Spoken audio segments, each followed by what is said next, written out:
Vera.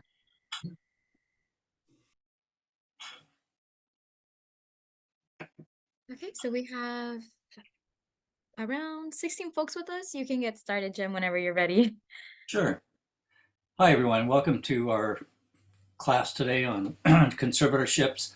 It's being presented by NAMI Urban Los Angeles. And although some of the resources that you might hear today are focused primarily for LA, the whole process of obtaining a conservatorship is pretty much the same throughout California, even though some counties might interpret the laws a little bit differently. What you're going to hear today is applicable, statewide. I want to thank, all of our members from NAMI Urban Los Angeles, Acerelli, who's running things behind the scenes today for us, Harold Turner, who is the president, and everyone else, Maddie, for making this possible. So with that being said, I want to let you know that this is a recorded session. And so if you ask questions today or make statements, you want to be very careful not to use names. Like if you're dealing with your son or your daughter or a friend, you don't want to use their name because it is going to be recorded. Also, from 4:30 to 5 will be our Q&A session. So if you have any questions, that will be your opportunity to share those with us, and we'll do our best to answer them. So let's kick it off with the meeting. It is a mental health conservatorship, as you see. This is a sign that Gail photographed one time on the way to a hospital, and I guess the sign just really kind of caught her attention. Let's start on with the next slide. Acerelli, thank you.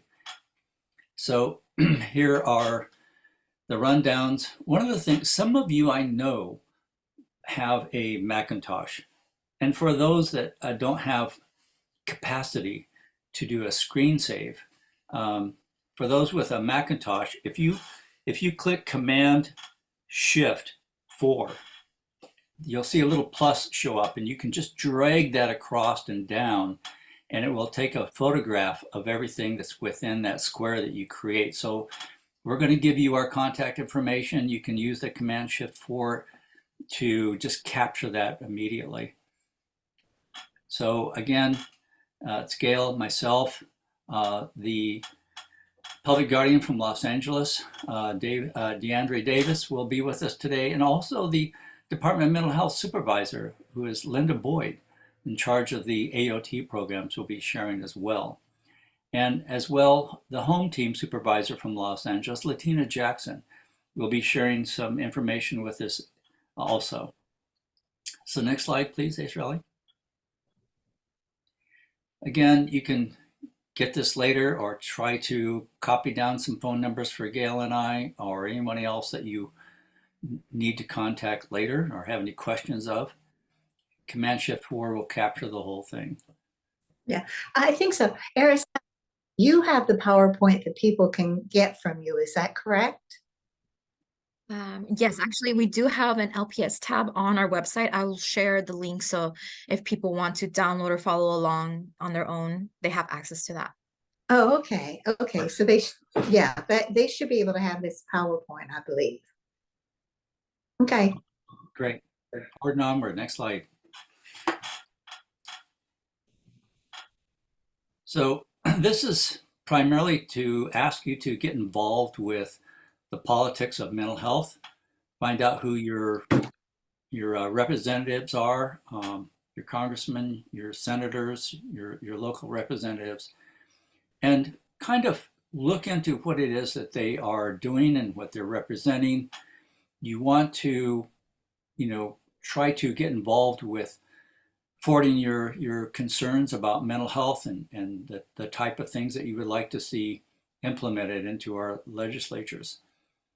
Also, if you join, let's say, NAMI Urban Los Angeles, or any NAMI as far as that goes here in California, it's your opportunity to also join up with NAMI Urban California, who will email you the latest bills that are trying to be passed, and all you have to do is click a button and it will automatically contact all of your representatives for you with what it is that you want to talk to them about.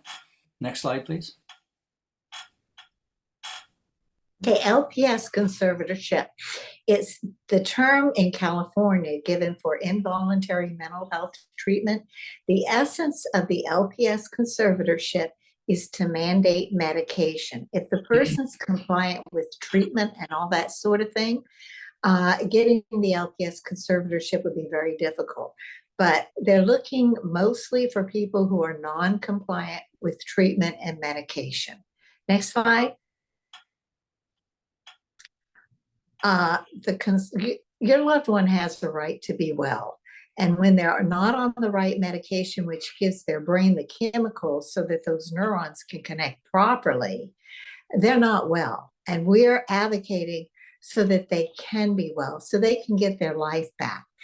But the LPS conservatorship is only a tool, and it's involuntary mental health treatment, because about 60% of those with serious not mental health problems, but serious mental illness, are not able to know that they're ill.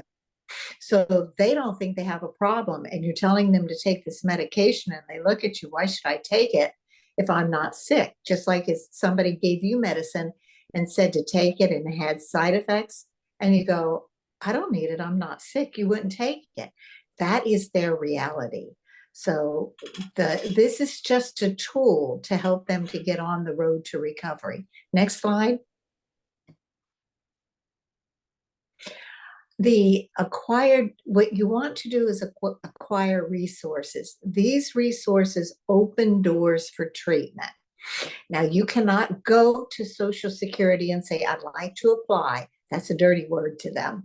Don't use that word apply when you talk to Social Security, because they'll hang up on you. They'll say your loved one has to come and apply. You can't.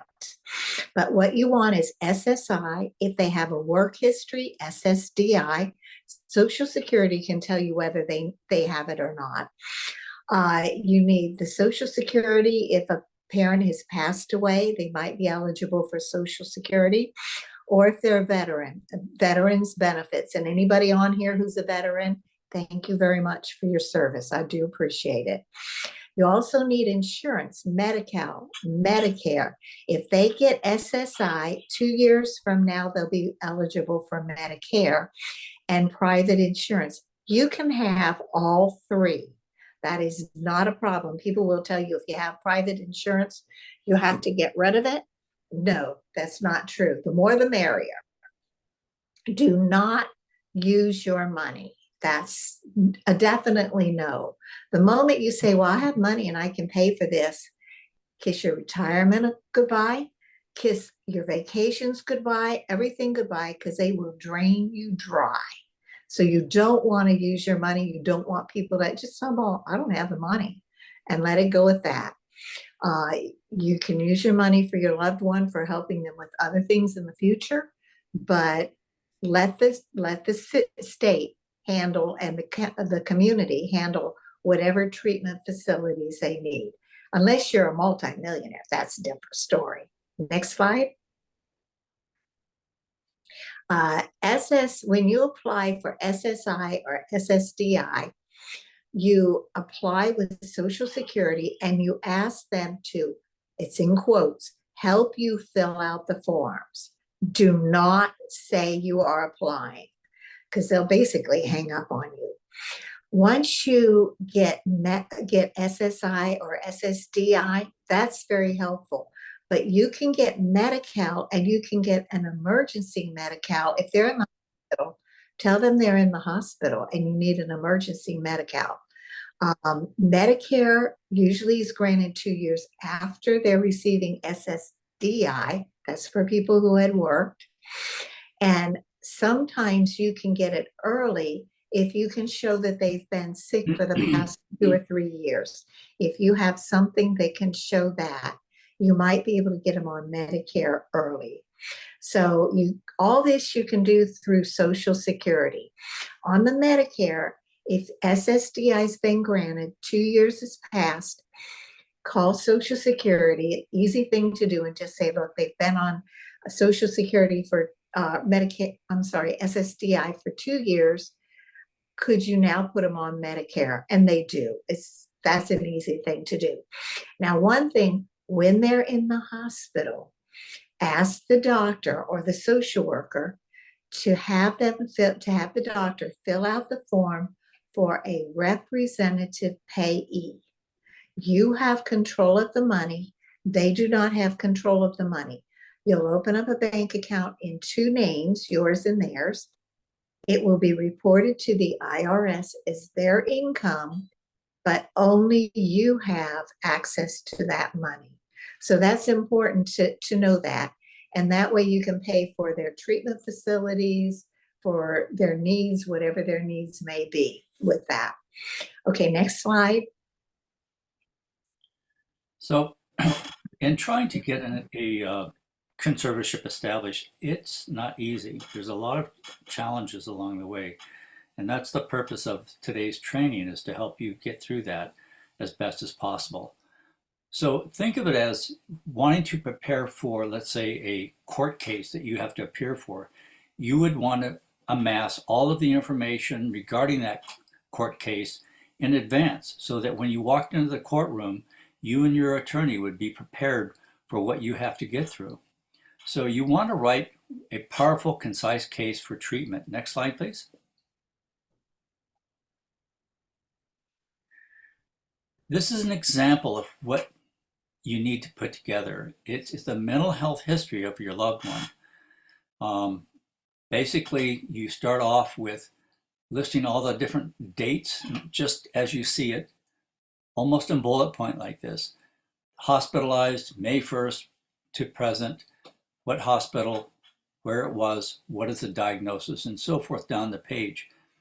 Down at the bottom of the page, you want to list anything that shouldn't be given to them, like don't give Bioxin or Haldol, they have diabetes.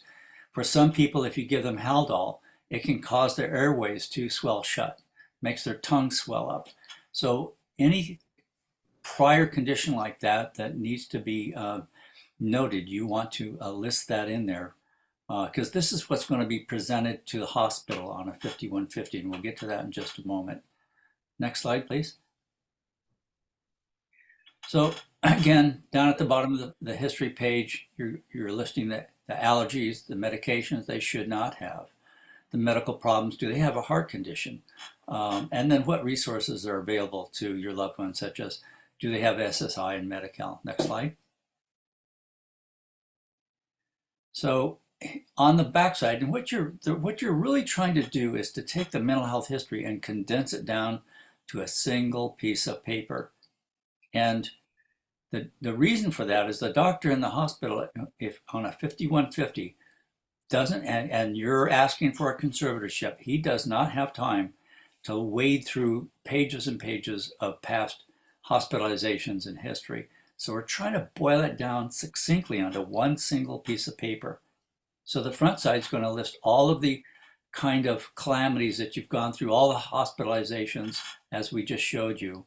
And then you're going to flip it over on the back side. It's going to list all the kind of symptomologies.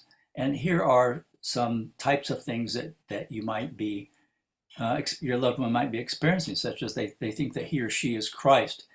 They plan to open up a chain stores and make millions, and yet they can't even hold a job because of their mental illness. They believe that they can go to the hospital and raise people from the dead. Or, you know, Gail and I have been doing this presentation for years. The last one, as an example, rapid speech. They talk continuously in a monologue. I hadn't witnessed that until I recently was in an IMD visiting someone. And this young lady came over and she talked 1,000,000 miles per hour. I mean, Gail would love me to talk that fast because I could get through the slides faster, but just constant, nonstop. And I thought, how can the human brain process those thoughts that fast and spit it out? It's like, wow, they obviously must be working on her meds to get that under control. So these are the types of symptoms and characteristics that you'd want to list. So the doctor, you know, the doctor just looking at your loved one can't tell what's going on. They can ask questions, but they don't really grasp the significance of what's going on without this type of information being shared with them. Next slide. Yep. Oh, I don't see the little letters at the bottom. Yeah. Um, you have a lot of examples on this, but some things do not put that down. And there's another slide that'll have it on there. If they've hit anybody, don't mention that. Put highly aggressive towards a person. If they, let me think, if they hit anybody, that will limit where they can go for treatment. So you want to be very careful about that. Drugs and alcohol. Now, what we're telling you is today, the laws are about ready to change. They've been approved, but they're not in force just yet. But when it comes to drugs and alcohol, don't mention that they do drugs and alcohol because the hospitals will discharge them. This is a substance abuse problem. We have to discharge them. But the definition of gravely disabled will be changing very soon. Do not say anything positive about the person because it will be used against you. For instance, if you say, well, they were in this board and care and they did okay for about 10 days. Guess where they're going? Smack dab back there. So you don't want to say anything positive. And you want, when you put something, you want it to sound like it's mentally ill. For instance, he keeps his room messy. Well, you've qualified every teenager in America. But if his room is uninhabitable, that's a different story. So you want to make sure everything sounds like mental illness. You can copy and paste this, use this format exactly like it is. You'll get better results. Everybody has a tendency to say, well, I want to tell them this and this and this. Don't, especially on that history. Only put 4 things: the event, the date, the area they're in or the facility, and the diagnosis. And there is always a diagnosis. On the 3rd one, you'll see homeless, exhibiting psychotic behavior, because they're not out there doing research, writing a book. So be sure. And on the symptoms is all phrases. I think I have rapid speech right now. Next slide, please. Nobody got that joke. Okay. Am I on mute? Is this Okay. thing working? Yeah. Okay. You've got lots of examples in here. Think you can put 3, 4, 5 examples, only phrases. The doctors have heard it all before. They don't have time to look at it or to read it, not to read it, but to listen to you. This they can look at, and in a few minutes or so, they know what they can do. And I've had one lady who the doctor said, we're not doing the LPS.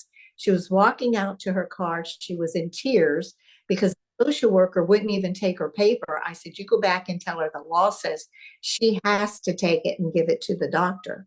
She went back, gave it to the doctor, came back to her car in tears, talking to me on the phone. She gets a call from the doctor. I looked at this. So it only takes them 3 seconds. We're doing the LPS on him.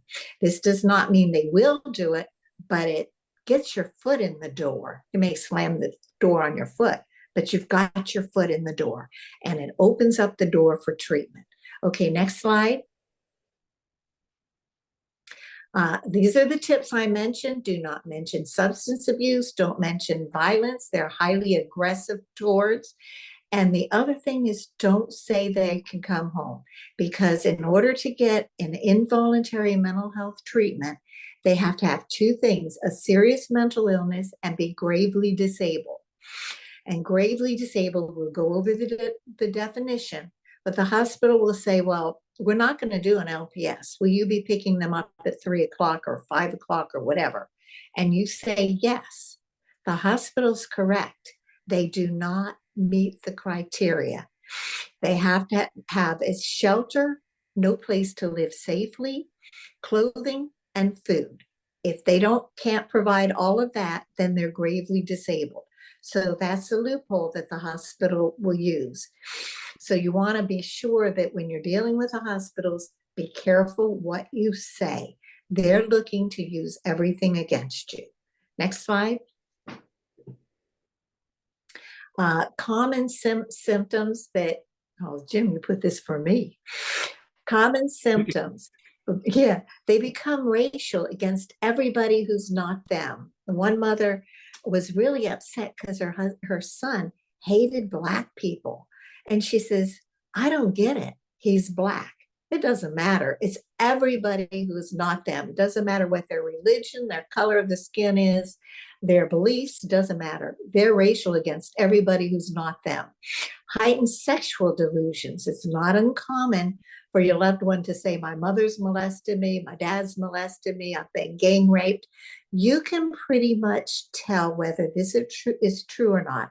If they give you a lot of details, I'd sure check into it.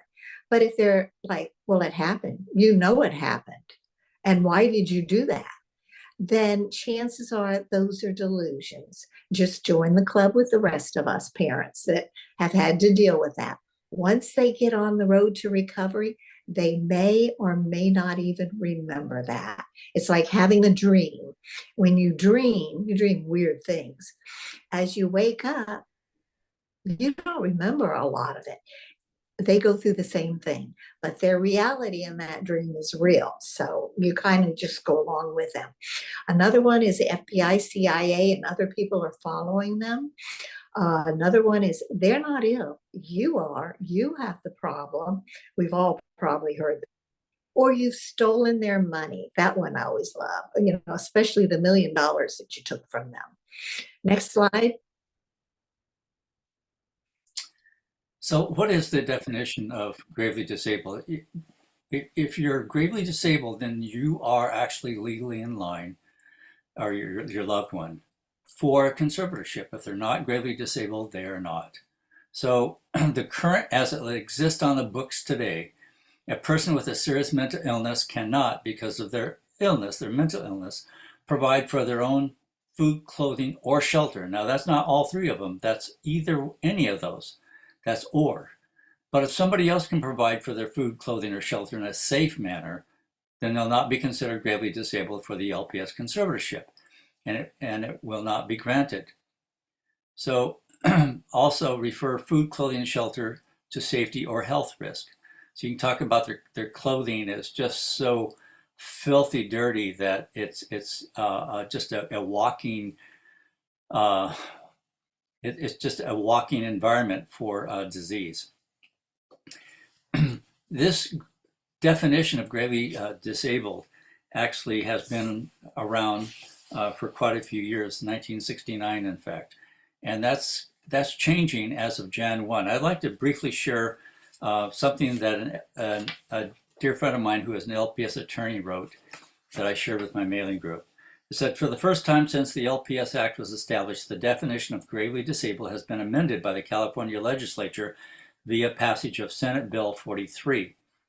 It says, assuming the governor does not veto it. Well, he didn't veto it, and he signed it. So it passed.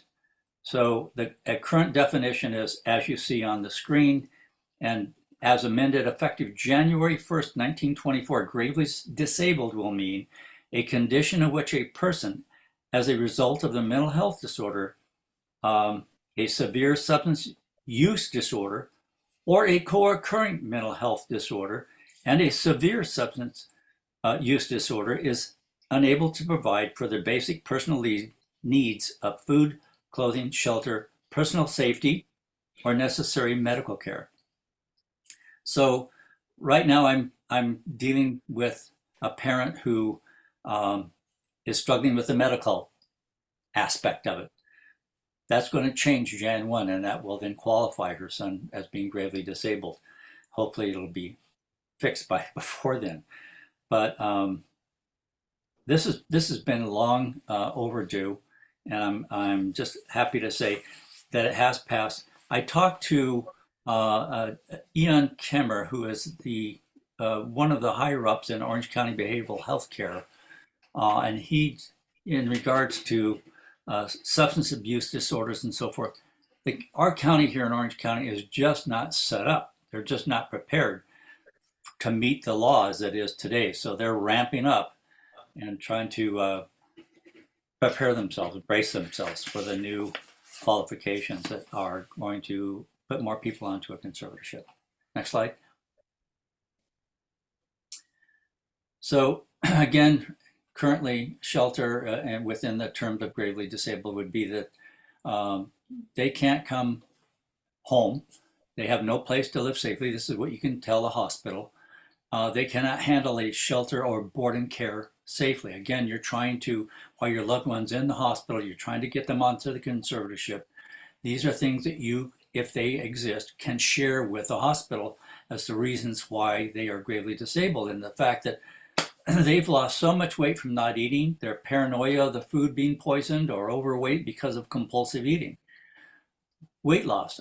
Family told me one time that their son had an insulin pump, and that he had shut the insulin pump off, and as well thought he was being poisoned and was not eating, and his weight just plummeted significantly. So I had to intervene with the CAT team and kind of point that out to them to get them to take him into the hospital for that. Clothing. Let's say your son or your daughter takes their clothes off at inappropriate times and places. They wear clothes for excessive periods of times. They smell, they dress inappropriate for the weather health risk. How many times have we seen people out in 90, 95-degree weather, and they've got black hoodie sweatshirts on top of their clothing with the hood up over their face, and it makes no sense. Black pants, and they're just cooking, and it's so bad for their safety and health. They, in fact, you would share with them that they have what's called anosognosia. They lack insight into the illness, and therefore they will not take medication, and they have a history of non-compliance. See, that's one of the things that a LPS conservatorship will accomplish for you, and that's why you would want that. If your loved one is just saying, hey, you know, there's nothing wrong with me, mom or dad. I'm not taking that medication. I don't like the way it makes me feel. and you just see them sliding, and I've seen this relapse many times with so many families. They start to slide back down into psychosis. If they're on a conservatorship, you have the right then to have them taken back and put into the hospital, which is the only environment that you can force somebody to get back onto the medications. And the goal is to reestablish their clarity of mind so they are able to take better care of themselves and do well in life. You want to regain their capacity in life. Next slide. So decided direction for treatment. You know, what would be appropriate for my son or daughter or parent or whoever that is. There's different ways to provide treatment for them. One is the recovery model, like a full service partnership. Here in Orange County, we have what's called telecare, which is a full service partnership. And telecare has programs where they have meetings. The loved ones can go there. They can hang out for the day. They have sessions dealing with their mental health. I'm sorry, I'm being distracted by the noise. They basically get therapy while they're there and so forth. The other kind of a recovery model and all of that, and that comes under what they call Laura's Law or AOT. It's outpatient treatment. And LPS conservatorship is a involuntary treatment. So that's really the significant difference, is that with the third one, LPS conservatorship, is if your loved one doesn't qualify for a conservatorship, then they would, qualify to be on the second one, which is the AOT.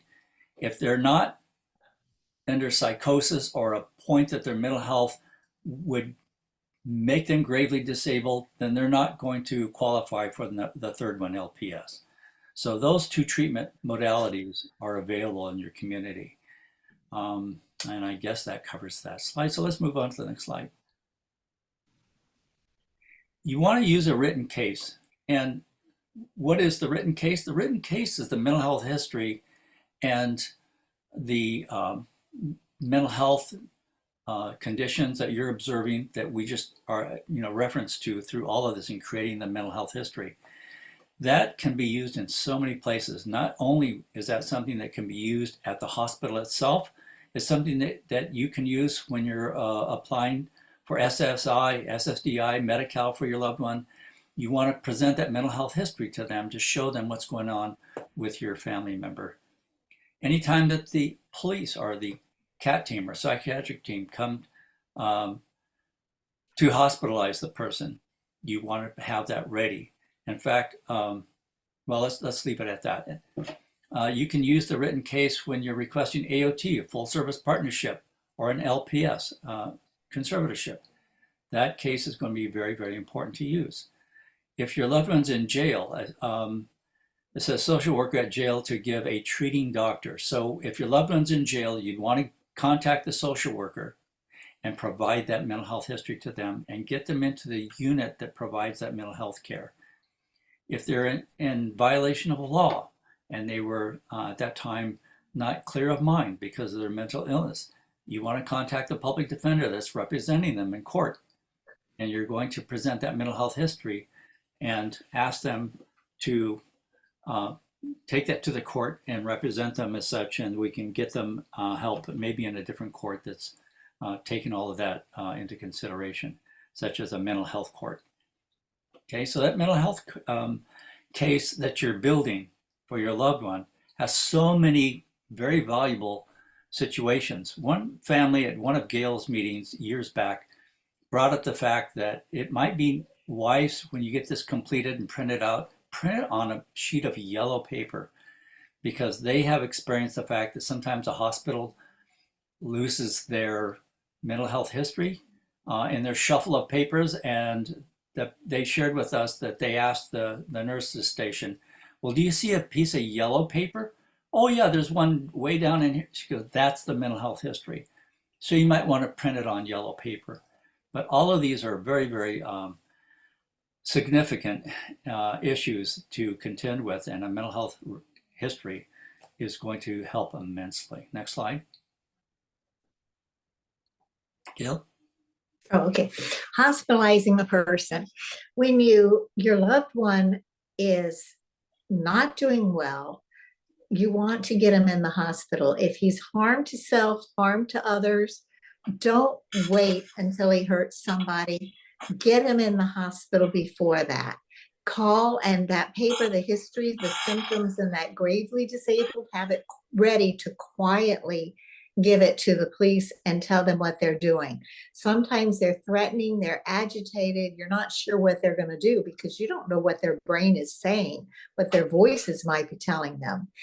So you call the police and ask them to bring an evaluator or somebody so that they can evaluate them when they come there. If they are gravely disabled and not necessarily harm to others, you know, threatening to hurt somebody or agitated like that, you can call the access team. And if they're a flight risk, ask them to bring the police. Now, what we're having a problem with right now in Orange County and LA is the police don't want to put hands on a person.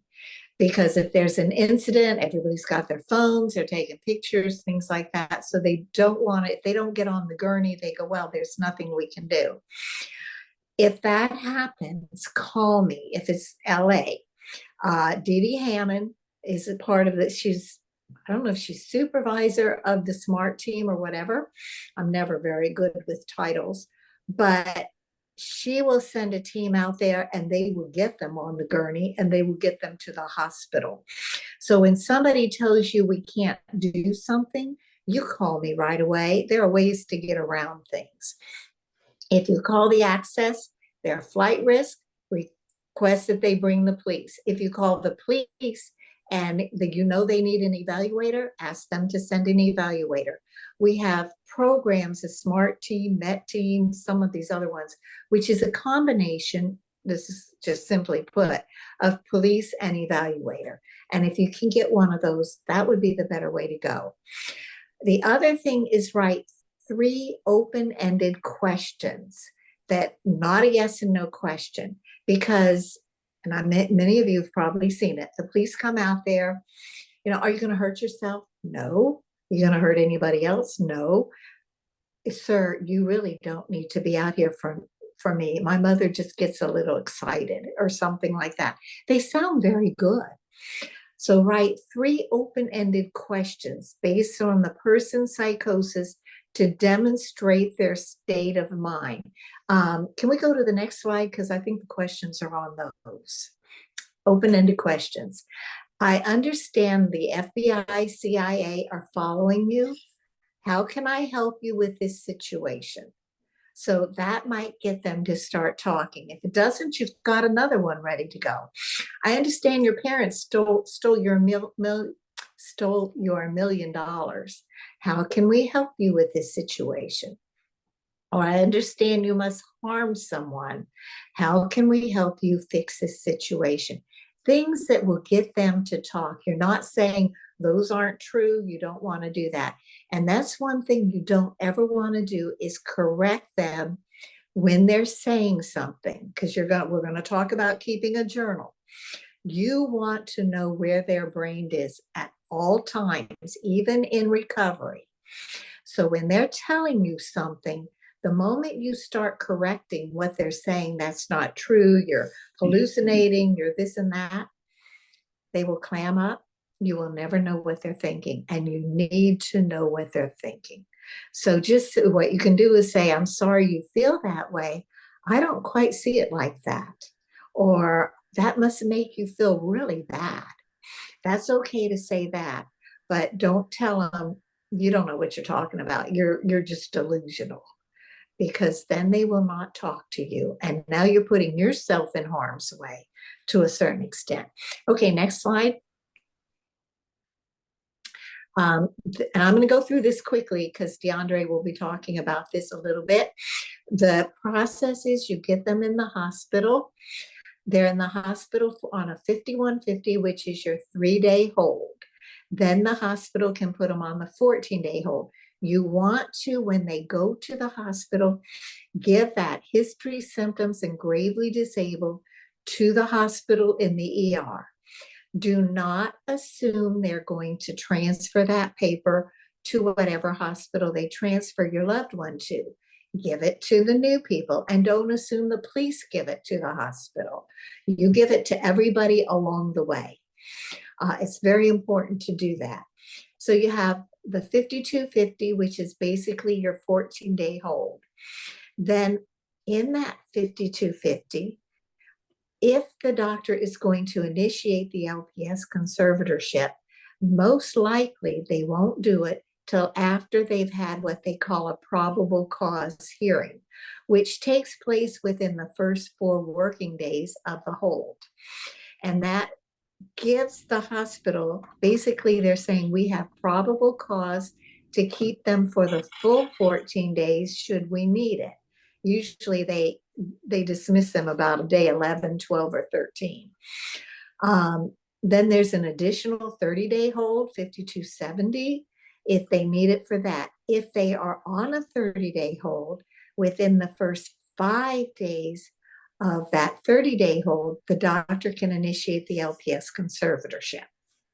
Now, they don't need to be in the hospital to get the LPS conservatorship. If they're homeless, Los Angeles has pilot programs where they're getting LPS conservatorships when people are homeless on the streets. And Latina Jackson's going to talk about that a little bit. Okay.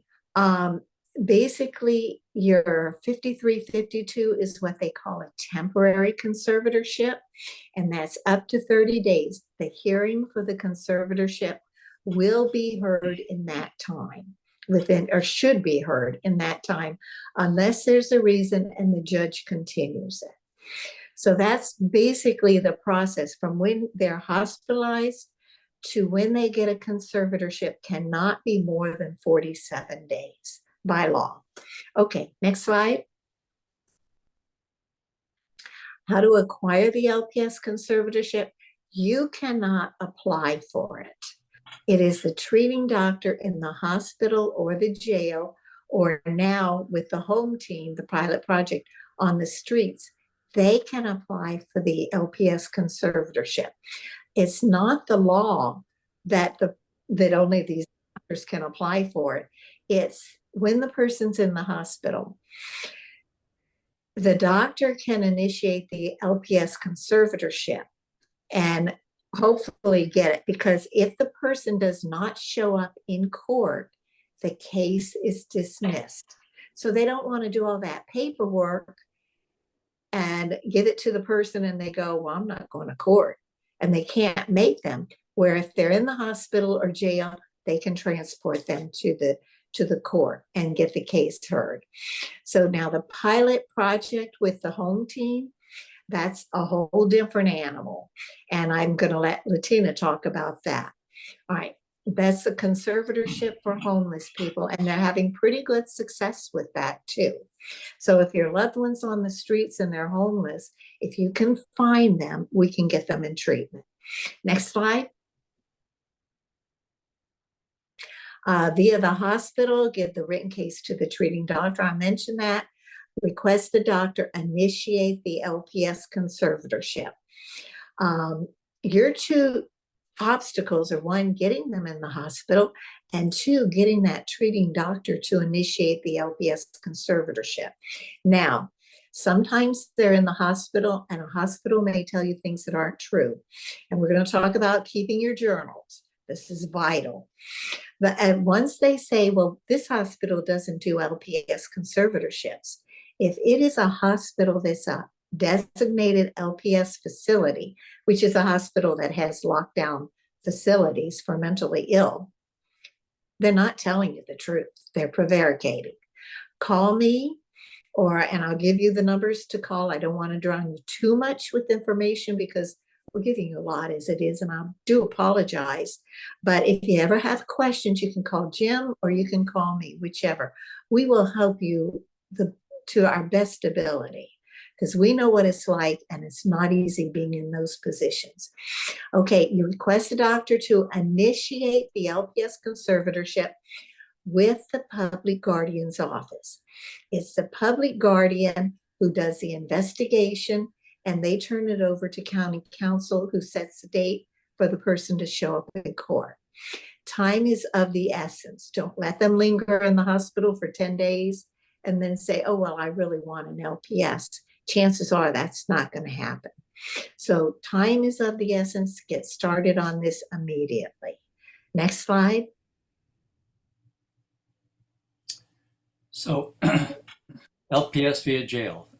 If your loved one's in the jail, they're in psychosis, you can request a treating doctor at the jail to initiate the LPS conservatorship.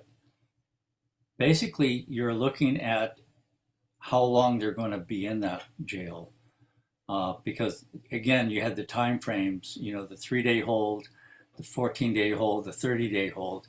And if they're in there just for a misdemeanor and they're going to be out in 1 week or less, that's not going to fly. But if they've committed a significant law of some sort, and they're going to be held in that jail long enough to get through those time frames, then that would work. And the doctor in the hospital can, in fact, if they concur that your loved one meets the criteria, they can move forward with the LPS conservatorship. Again, to help facilitate that, you want to make sure that you give your doctor the written case for treatment. You want to request the public defender to ask the mental health liaison to be involved in that case. And you also want to ask the public defender to request a jail diversion program. Next slide. Can I just add one more thing? The other thing that you can do is apply for the AOT program, assisted outpatient treatment, and they can also help you when the person's been in jails to get them into treatment. And that's Linda Boyd, who will be talking shortly too. Okay, next slide. So basically, this is a California Welfare and Institution Code that was written, about 50 years back. It's 5008.2. So the law requires that all healthcare providers shall take your information, and the historical course of the person must be taken into account for treatment. This was written by Carla Jacobs, who used to be heavily involved in Los Angeles, and also, of course, out here in Orange County, wrote the legislative piece. So I've actually been called at midnight, thank gosh, only one time in all the time I've been doing this, and had the family there. The phone was live. The CAT team was there, and the CAT team was refusing to accept the written case of the mental health history. And so consequently, we got that straightened out later, but they are required by law to receive it. And you want to make sure that they get that to the hospital. And we'll talk more about that a little bit as well. But what Carla went on to say is that mental illness does not exist in the vacuum of time. The illness can wax and wane, over time, with presenting well at one time and then exhibiting a psychotic behavior symptoms at other times. So if they're in front of the doctor in the hospital on a 5150 and they just can pull it together enough, the doctor really may have a very difficult time agreeing with you that your loved one needs to be on a conservatorship. And that's why the written case that covers the mental health history is so important to have ready, and present it to the hospital's doctor so he can kind of review this and get some real insight as to what is going on. Just again, remember that the hospital, by law, the CAT team, anyone else, must take that into consideration when they're providing a diagnostic a diagnosis on your loved one and trying to determine whether or not, in this case, they're going to move forward with a conservatorship or not. Next slide. Criteria for an LPS conservatorship. The LPS conservatorship is California's involuntary mental health treatment for recovery. So they have to have both a very serious mental illness and be gravely disabled. We've covered the gravely disabled on previous slides. So a person without any insight into their illness and is non-compliant with treatment and medication, that's often we refer that to anosognosia, that they in fact can't, it can't determine that they are in fact suffering from a mental health condition. And so they don't want to take their treatment and their medications and so forth. So they have to be gravely disabled and they have to have a serious mental illness. Next slide. These are the mental illnesses that are deemed to be serious. If they are bipolar, schizophrenia, schizoaffective disorder, have a clinical depression, if they have obsessive compulsive disorder or chronic alcoholism, heretofore the chronic alcoholism would not qualify them in the hospital. It will in January. So again, these are the criteria involved with the individual to take into consideration for an LPS conservatorship. Next slide. Gail? Oh, and types of conservatorship. There's two basic types of the LPS conservatorship. When the doctor initiates the conservatorship, they're initiating it of the person. If you need it of the estate, not that they have $1 million estate, but they may own debts, school loans, criminal court cases, then what you do, you need the conservatorship of the estate. Ask the public guardian if they can help you get the conservatorship of the estate. What I would suggest you do is run a credit report on Credit Karma. It doesn't cost you anything. Find out what debts they owe, and then let them know these are the debts that they owe. And you can work with their with the companies that they owe money to and tell them, look, if you have money to work with, if you don't, just let it go. Don't worry about it. That you're going to pay them 10 cents on the dollar, 25 cents on the dollar, whatever. Do not use your money. If after 3 years, if they filed a judgment against your loved one, it's completely taken off after 3 years. And credit card companies tend to start sending out, if you sign here, you get $1,000. Sign here, we give you $3,000 or something like that. And people who are mentally ill, they'll be signing and getting all that money. And the idea that they have to pay it back, they don't quite get that.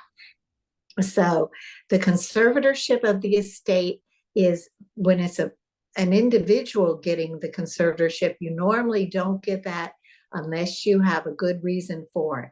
If they have a school loan, your school loans can be waived. So they probably won't have to pay those back. So that's not a bad thing to do to get the conservatorship of the estate. If the public guardian is going to be the conservator, they tend to get it of the person and of the estate so that they can handle all of their financing and everything pertaining to that. All right, next slide. Probate conservatorship. Probate conservatorship is not for mental illness. If you go to the probate conservatorship court and you have a mental illness and you're saying, I need a conservatorship, which you can apply for the probate conservatorship, the judge will dismiss the case. If you've hired an attorney, and many attorneys, they're not that knowledgeable, unfortunately. So they'll say, well, we'll get you the conservatorship. They go to court, the judge dismisses the case, you've paid them all that money, and they go, they won't give it, so you're stuck in a bad situation where the attorney really didn't represent properly, and you might not know why. So a probate conservatorship would be if you had brain damage, stroke, brain illness, autism, pretty much anything else. Britney Spears, apparently that's what she was under, was a probate conservator. But you need, for mentally ill, you need the LPS conservatorship. Unless they have another problem of autism or brain damage or something, then you can get a probate, and you can ask the judge to also give you permission to give them a psychotic medication. So that would be the only reason for doing a probate. All right, next slide. The conservatee's loss of rights. The conservatee loses the right to refuse medication. That's the essence of the LPS conservatorship. Mandated medication. And the only place they can force that medication is in the hospital. So if they go to an IMD, Institute for Mental Disease, or treatment facility, and they're doing good, but then they go off their medication, the facility will tell you, we can't force it. So they have to be picked up and put back in the hospital. If they are under a conservatorship, tune in tomorrow because we'll discuss that, how to do that. Your loved one will temporarily lose the right to enter contracts, drive a car, and possess and own guns. So those are temporarily. Entering contracts, they can't be signing those papers for to get those checks from those credit card companies. And if they do, guess what? Now it's legal. They don't have to pay them back. It's a done deal. Because when they sign that, they're not allowed to sign those. We had one fellow that went to Vegas and married his three stupid wives all in one night. It turned out all three of those contracts were void because he did not have the capability of signing those contracts. Now they can get that right back while they're under a conservatorship. All you have to do is request the court to give them back that right. As they get on the road to recovery, the goal is to give them back their life so that they can live a normal life. The right to drive a car is temporarily taken away, but again, they can get that back while they are under conservatorship. What you would do is contact the doctor, write a letter to the doctor. You feel that they can, assuming you're the conservator, you feel that they're ready to drive, that there's a form the doctor fills out. You give it to the court. The court gives them the right to drive. You take it to the DMV, give it to DMV, and they do their investigation, and then they get their license back. It's really not that big of a deal. It's more time consuming. So these are the things that they can get. I've only heard of one case where one person went to court to get the right to possess a gun again, and he got it actually. So these are things that they can do under the conservatorship. Next slide. The right of the conservator. Your right is to approve or disapprove treatment, placement, and medication. You also have the right to work with the doctor to approve or disapprove medications for the conservatee. And tomorrow we talk about medications, and NAMI has that free family to family class, which has a good class on that. If you're working with a doctor and the doctor puts them on a smorgasbord of medications, you can say no, because every medication comes with side effects. I think the worst case I've ever dealt with, it was in the hospital, Silver Lake. The doctor put him on 13 psychotropic medications. I called the CEO. He checked into it, and those were all taken off. He was put on one. You want one medication that's going to work the best for them, and at what level. Then if you have to add, you do. But if they put them on 3 or 4 psychotropics, you want to tell me which one's working? Because I would have no idea. So that's important to have that right, to be able to oversee what medications and study about these medications. You can contact the company that makes those medications and ask them every question you want to ask, or the pharmacist at the hospital. You can ask them questions. Placement, when they go to put them in a place, you have the right to tell them to investigate that place and find out if that's most appropriate for your loved one for their recovery. Now, none of the places are great, but you have the right to say yes or no. And right now, beds are hard to get, so you kind of almost always say yes. And the treatment, you don't want a psychiatrist that goes on there and says, okay, I'm going to try these psychotropics on them when drugs have been a problem. That isn't going to work very well either. So you have the right to say no. That's what I like about an individual being the conservator. If the public guardian is a conservator, they're limited on telling the doctor you can't give them these medications, but they can order a medication review, which then they will investigate and find out what medications they are, and other people are looking into this. Jim has a good story on medication, and Jim, if you wouldn't mind telling us about that situation. You know which one I'm talking about? No, I'm sorry. The one where they put him on the wrong medication that could have killed him. It was mixed up, 2 medications. Yeah, I'm sorry. I'm not sure that was the situation or not, Gail, but Okay. we'll save that for another day. Sorry. Okay, we'll let it go. Next slide. So who should be the conservator? Should that be the public guardian? Should it be you? Can it be maybe one of your relatives? Primarily in Los Angeles, as I understand it, and I hope that I will be corrected if I'm wrong, I think you can only have one conservator.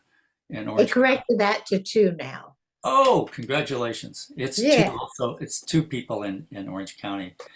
So, gosh, if conservatorship is granted, then do you want the public guardian to run with it and have them do all the work and decide what medications and so forth? If the public guardian takes it over, the pro on that is that they're able to place the person in a state approved facility. There's less stress for the family member.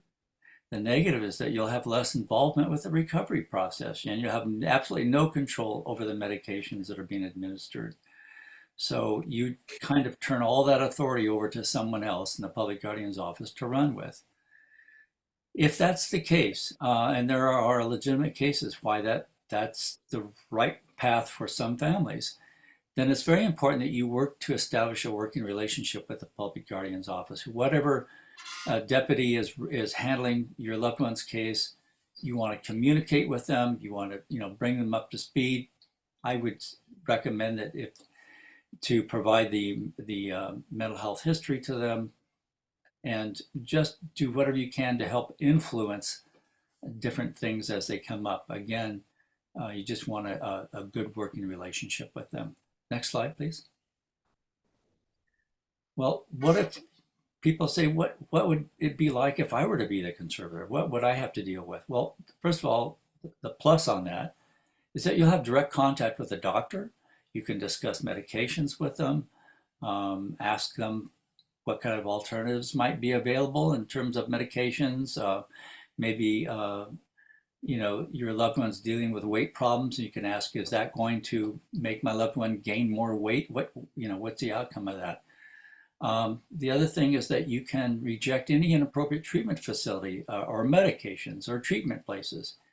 You have actually more power than a doctor when it comes to saying, I'm sorry, no, I'm not going to allow that medication to be given to my conservatee. If that's the case, you better have a darn good medical reason for it. Because if it's just something that you don't like some people say, well, I don't like the Haldol, I don't think it's a good medication. And you argue with the doctor and say, no, don't put him on the Haldol. I like this other medication better.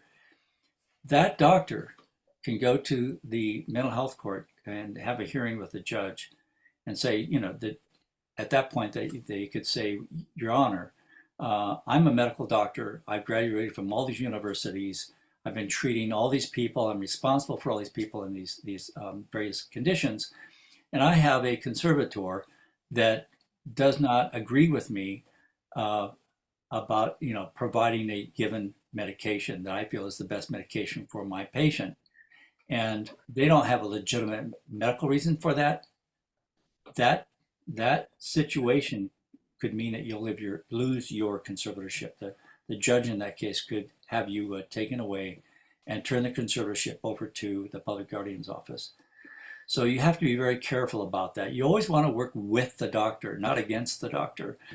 The negative, the downside of being a conservator is that your conservatee is still there manipulating you, nagging you. It's just so hard to say no sometimes to their requests.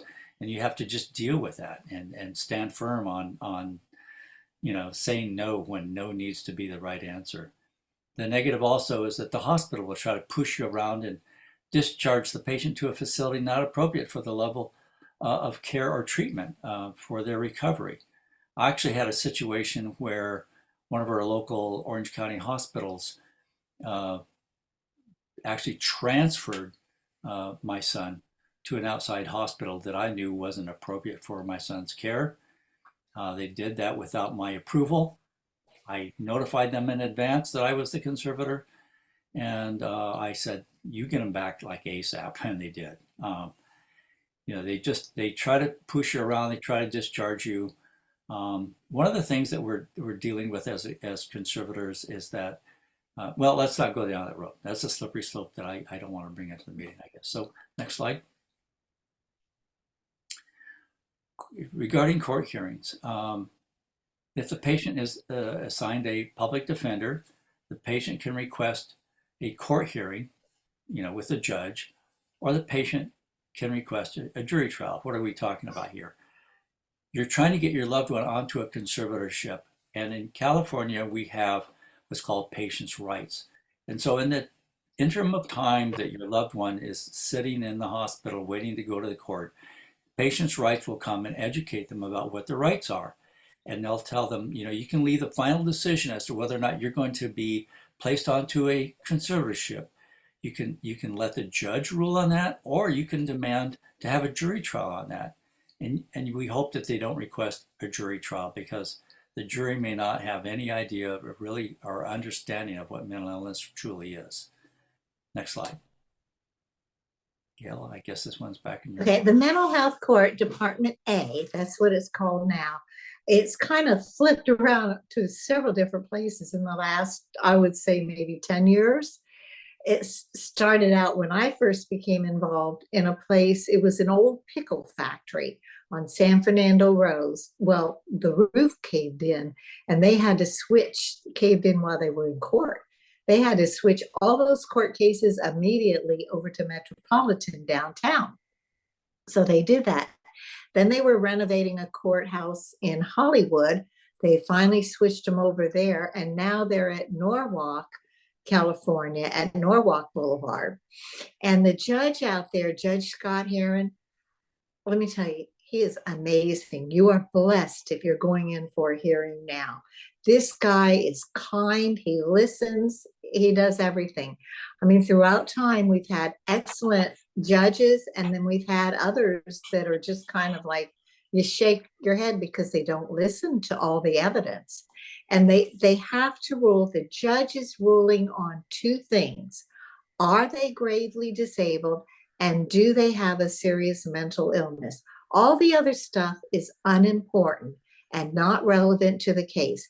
They are looking at those two things. So those are the two things you concentrate on: gravely disabled and has a serious mental illness. The doctor covers the mental illness. You have to push that gravely disabled. Okay, but this is the address for the new, where they're holding their hearings now. A lot of the hearings are also being heard on WebEx. So that's quite helpful too. Next slide. After the LPS is granted, this is what you can expect. The hospital should hold the patient until a proper facility is available, a bed is available. And it could take 2 to 4 months. It was taking like a year at one time. But we're bringing on more in Los Angeles, more IMD facilities. Every facility, if you choose to be the conservator, you go out and you visit and you make a determination whether that's appropriate for your loved one. And I'll give you an example of a case we had. This one young man, he didn't like people near him, a very, very bright young person, and also a person with a drug problem. By the way, once you get your LPS, then you can discuss drugs, because you want substance abuse recovery also. But going back to this, the family went to the one facility. They were packed in like sardines, and he was the type of person in his illness. Look, you're within 6 feet of him. You're in my space. Why are you in my space? And get very upset. This place was packed in so much, it was like 4 in a room, and your only privacy was a shower curtain around your bed. That was not going to cut it. Second place, it was for very low IQ people or low functioning people. And this person was brilliant, that as he was getting better, he would have freaked out being in that facility. So that was not appropriate. And the third one, they're selling drugs right across the street. I mean, that just wasn't going to cut it. So they called the intensive care division. That's the people who decide where they're going to go, and told them, nope, none of those are appropriate. So they gave them other facilities to go look at. They went and looked at it. Okay, these are fine. So you know your loved one better than anybody, and you can pick up on things like that, whether it's going to be acceptable or not. None of the places are great, but some are better than others. And always ask questions, treatment facilities, sex. You don't want to become a grandparent while your child's in an intensive, in an IMD. So you want to know how they handle those cases. Do you get to talk with the doctor? If you're the conservator, or are you going to just ban me from talking with the doctor? Because they really can't, but they'll try. There are a lot of things that you want to know. Can they come out for visits as they get better? They should be able to go out like for lunch with you or things like that, but only as they get better. In my case, the first time my son was in an intensive or in an IMD, they said I could take him out. I had 4 hours. After 2 hours, it was return to sender. Y'all can have him. I don't want him. But within 3 or 4 months, he was coming and spending 3 nights a week with us.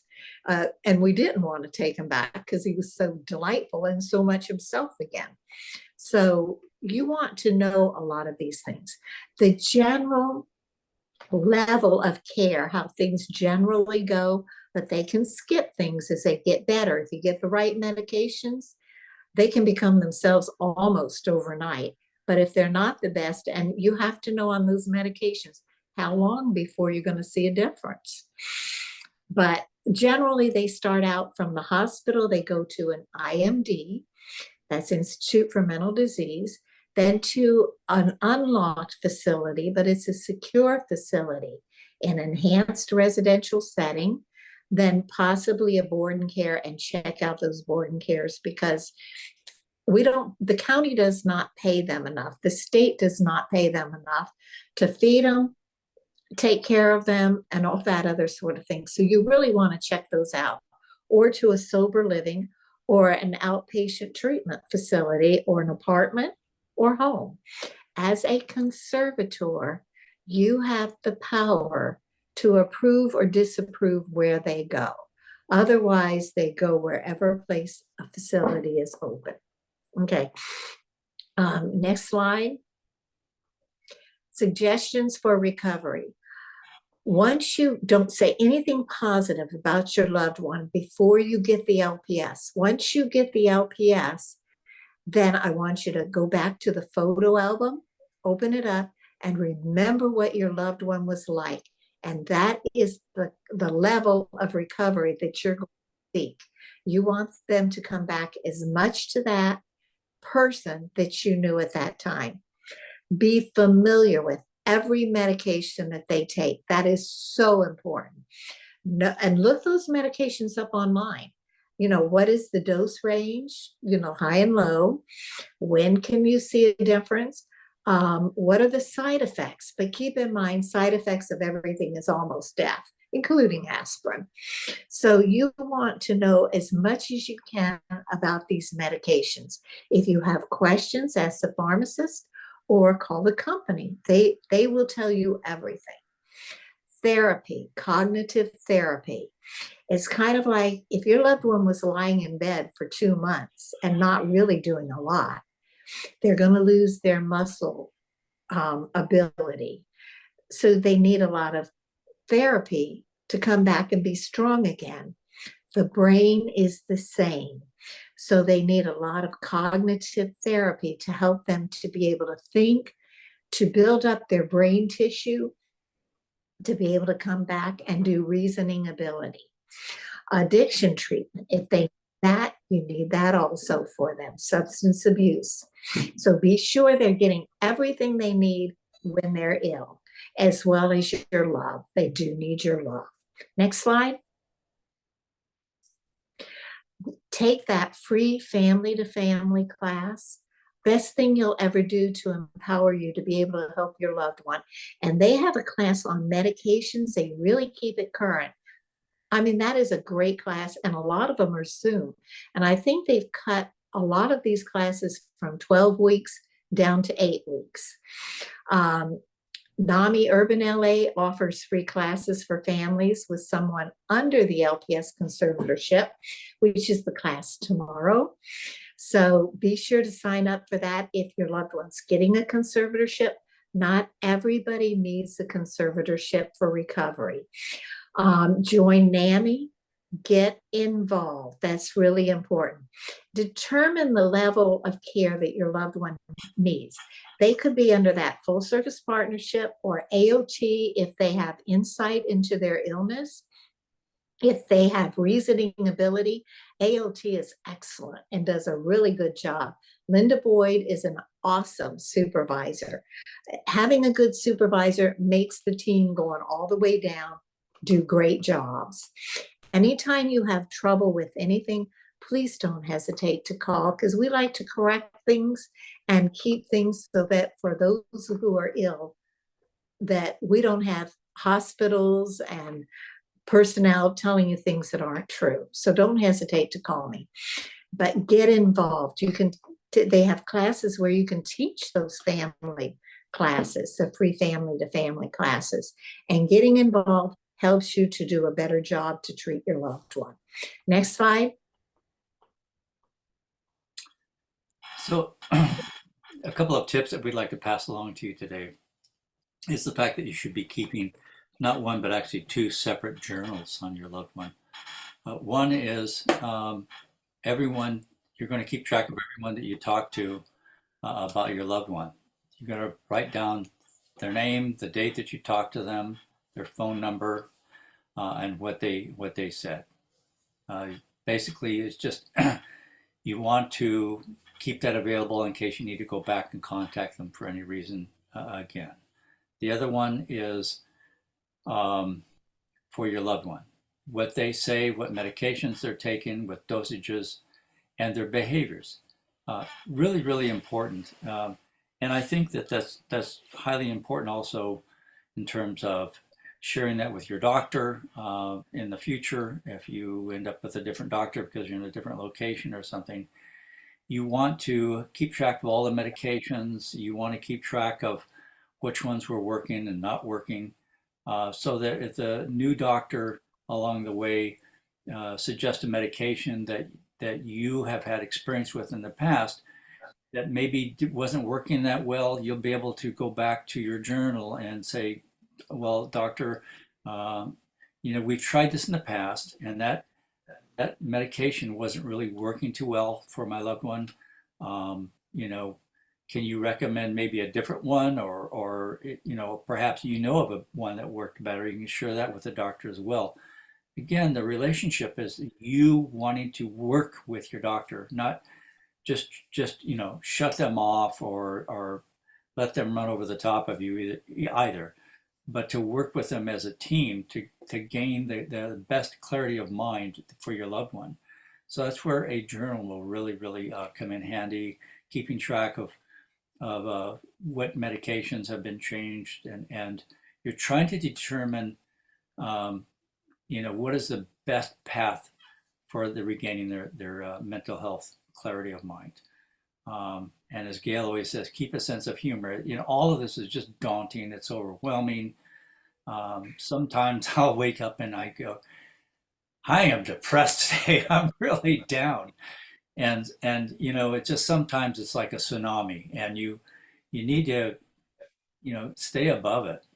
Keep a sense of humor and keep moving forward. And Gail, I would like you to jump in here as well, because you have such a wealth of insight into these as well. Few words. Really, you've covered it so well, but that sense of humor is very important.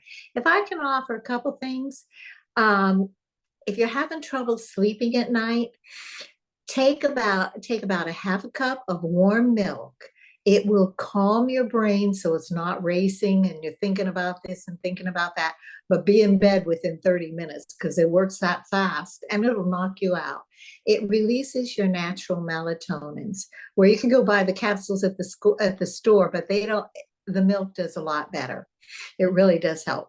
When you're totally stressed and you think you've had enough, stop. Take care of yourself first. Kind of like the airplane, put that mask on you first, then on your kid.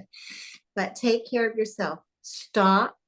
Put on a funny movie. There are a lot of those funny movies that's going to make you laugh. That laughter in your mind keeps you going.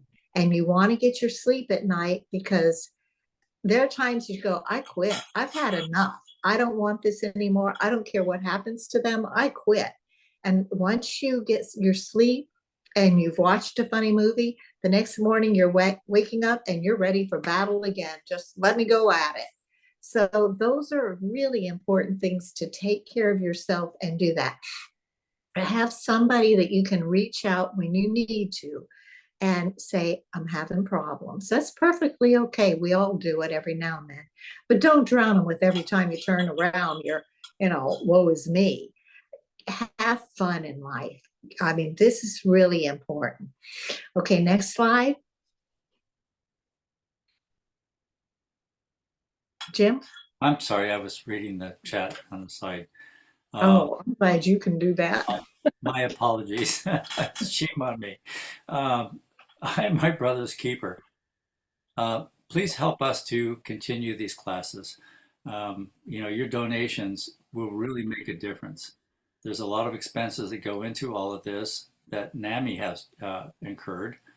And so if you would, and only if you can afford to, I mean, heaven's sakes, if you're on Social Security and you're a limited income and it's not easy to make a donation, we don't want to see you make a donation. But if you can, it'd be immensely appreciated. You could send it to NAMI Urban Los Angeles on Dignan Boulevard there. I'm probably mispronouncing it, in LA. And on the check, you could just state that this is for LPS Conservatorship programs. I'll actually be able to say that word one day. And so this is so critically important to keep these programs going. Any donations that you can make, it would be very immensely appreciated. And don't forget, you can join NAMI Urban Los Angeles as well. Great teams. It's a great organization. It really is. NAMI, I love NAMI Urban LA. I mean, they really have good people that they help you, they back you up, and they support you. I really appreciate, well, really all your NAMIs, but NAMI Urban LA seems to be more active in terms of getting your loved one treatment. And we do have this program in Spanish. Araceli runs that program. So reach out to her if you need it in Spanish. You know what? We've got time for questions, Jim. Oh my gosh. Oh, 10 actually, minutes. questions Go are ahead. at the end. Sorry. I think DeAndre's almost ready, so we can stay on track. Oh, okay, sure. But they are in the chat, and we'll be reading them from the chat. Or if you can reply also from the chat, that would be beautiful. Okay. I have no idea how y'all do the chat and this. Okay, it's DeAndre. Yes, yes. You guys are ready? We're ready. All right. Okay, my name's DeAndre Davis. I am with the Office of the Public Guardian. I am the Assistant Division Chief over the LPS Investigation Section. You can go ahead and switch to the next slide. I'm going to give a brief overview of what the Office of the Public Guardian is. Some of our objectives include an overview of conservatorship, the intent, purpose, and types of conservatorships, the conservatorship services that are available, inpatient referrals, outpatient, and what happens when the Office of the Public Guardian is the conservator, as well as I'll go over forensic cases. That'll make more sense once we get into it. Next slide. Okay, the Office of the Public Guardian is the designated county conservatorship investigator for all LPS conservatorships. Only the Office of the Public Guardian is able to petition the court to establish an LPS conservatorship. All of our referrals are submitted to the Office of the Public Guardian from designated county hospital or county designated facilities, such as Gail mentioned earlier. I believe there's 58 in the LA County area. Referrals can be accepted or rejected by the Office of the Public Guardian. Some of the reasons we would reject a referral is if the individual is not a county resident, an LA County resident. We would also reject a referral in situations where there's lack of evidence of grave disability. When we receive our referrals, there is a review of the referral, making sure that the diagnosis match the criteria for an LPS conservatorship. We also will reject the referral if the referral is incomplete or if the referral is not legible. Now, before we reject the incomplete or the referrals that are not legible, we'll reach out to the referring party to try to get a more legible copy or to fill in the blanks of whatever information was missing. Next slide. So what is a conservatorship? Gail and Jim did a really good job covering that already. But what a conservatorship is, it's a court proceeding to appoint a legally responsible person for someone who is unable to provide for his or her personal needs or properly manage his or her finances. There's three types of conservatorship. There's the LPS conservatorship, which is mainly what the NAMI meetings are for. There's the probate conservatorship, which is generally for older adults with major neurocognitive disorders or the developmentally disabled. And then there's the housing conservatorship, which is not available in LA County.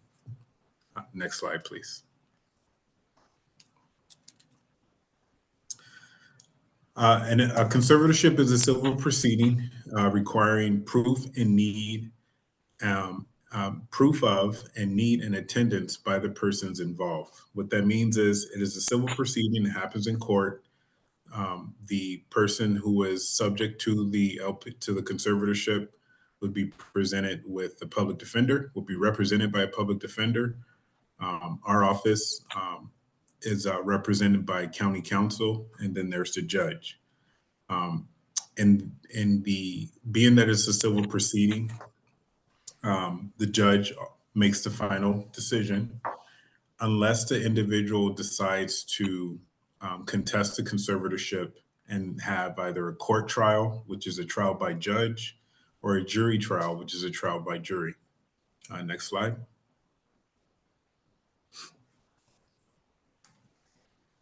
Let's get into a little bit of the LPS Act and the intent and purpose. The LPS Act was created to end inappropriate and indefinite involuntary commitments. Prior to the LPS Act, someone could be placed in a psychiatric hospital indefinitely just by someone saying this person has a mental illness and needs to be locked away. The LPS Act put in place due process to allow the person the chance to state their position and whether or not and argue whether or not they met the criteria for involuntary confinement. The LPS Act also provides prompt evaluation and treatment. It's also to provide individualized treatment, supervision, and placement. Safeguards the individual's rights through judicial review. It also provides services in the least restrictive setting and establishes procedures for involuntary treatment. Next slide, please. The effects of conservatorship. The conservatorship shifts the responsibility for making personal care and financial decisions for the client to the conservator.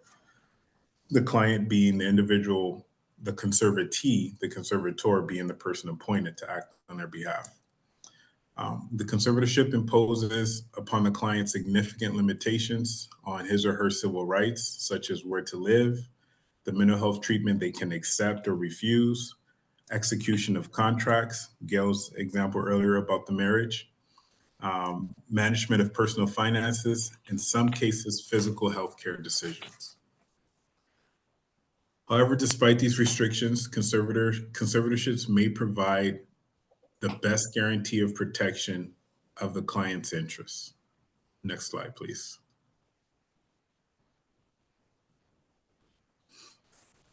You can one more, just some pictures. LPS inpatient, the conservatorship process. So the conservatorship process starts with the 5150 hold into a designated facility. That's the initial 72-hour hold. If the individual has not stabilized within that initial 72 hours, the hospital can then place the person on the 14-day hold. And as Gail stated, after the 4th or 5th day of the 14-day hold, at that point, the hospital, if they feel the person meets criteria, can refer that individual for an LPS conservatorship to the public guardian's office. If they do not refer at that and during that initial 14-day hold period, they can elect to extend the person on an additional 30-day hold. That hold is, to continue treatment in the hopes that the person stabilizes within that 30 days. If they do not within that initial within that 30-day hold, most likely we receive the referral for the LPS conservatorship. We usually receive the referrals 9 days into that 30-day hold. That allows us time to establish a temporary conservatorship to keep the person in that treatment setting longer while the conservatorship hearing goes along. Not all counties are authorized to use the hold. I'm not sure, Jim, I'm not sure if Orange County does the 30-day hold, but I have heard of other counties that do not have the 30-day hold period after the 14-day hold period. They do. They do, okay. In LA County, the total amount of involuntary holds is 47 days. That's including the initial 3 days on the 5150, the 14-day, and the 30-day hold. Referrals for LPS investigations usually sent at the end of the 14th day or the beginning of the 30, like I said. Next slide, please.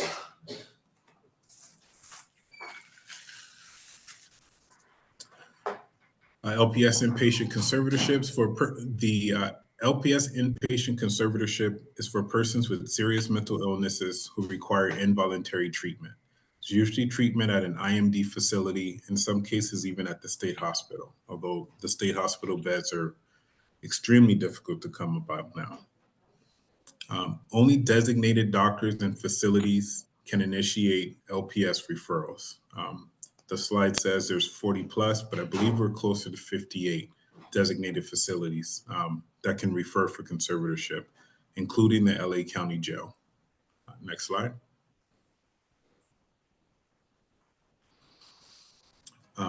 As I mentioned, the due process during the involuntary hold periods, there are certification hearings within the 14-day and the 30-day holds. These hearings take place at the facility. The legal basis for the certification hearings is the probable cause that the client is a danger to self, that's what DTO is, or a danger to self, or gravely disabled.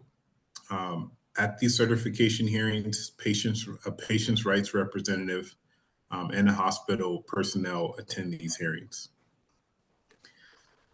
When someone's on the initial hold, the initial 5150, 5250 holds, the person may still refuse to take medications, and the hospital may not be able to force medications on them.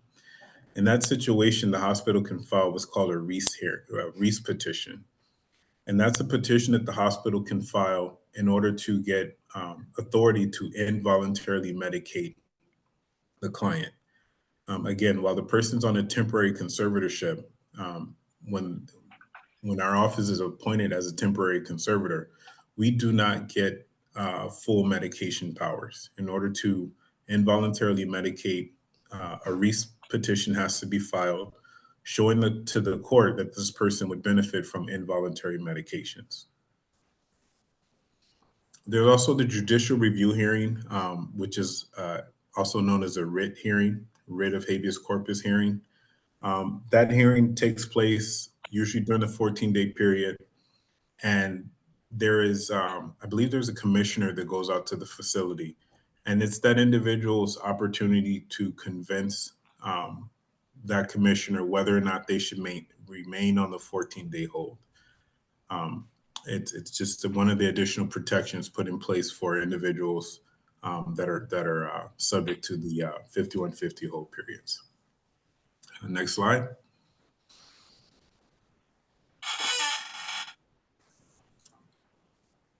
The legal basis for an LPS conservatorship, as Jim and Gail said earlier, grave disability is defined as the inability to provide for food, clothing, or shelter due to the mental disorder or impairments by chronic alcoholism. Alcoholism is rarely pursued, as it's a primary diagnosis due to lack of treatment facilities. The person is unwilling or incapable of accepting voluntary treatment. That's one of the legal bases for LPS conservatorship. Next slide.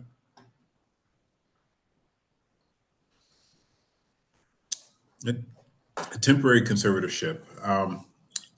As I stated earlier, only the public guardian's office can file a petition for an LPS conservatorship. When we file for a petition for LPS conservatorship, we also file a petition to become temporary conservatorship. When the public guardian is appointed as a temporary conservator, it's over the person only, and the temporary conservatorship is good for 30 days from the date it's granted.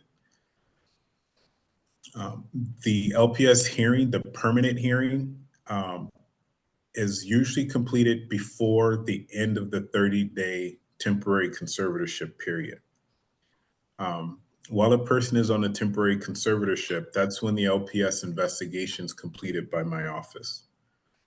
Our investigation includes a review of medical records. We do a LexisNexis search. Most of the time, we don't know of family members or next of kin. So we use the LexisNexis search to identify other family members. It also has information regarding property and things like that. That's our window into the person, that's on the holds. Our investigators also consult with the treatment staff. If there is any family or friends known, we also interview those family members. And we also conduct a face-to-face interview with the proposed conservatee.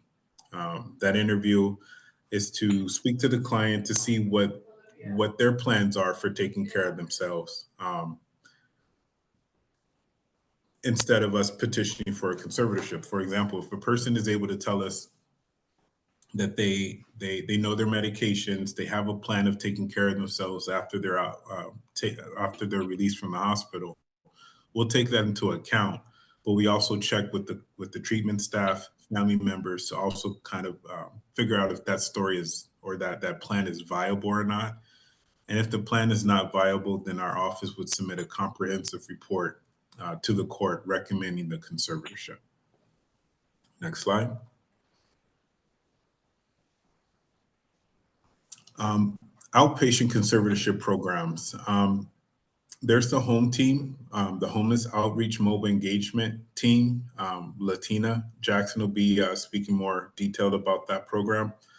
But essentially what it is it's an outpatient conservatorship program for the chronically gravely disabled who are unable to live safely in the community and have been refusing all services and assistance from the community.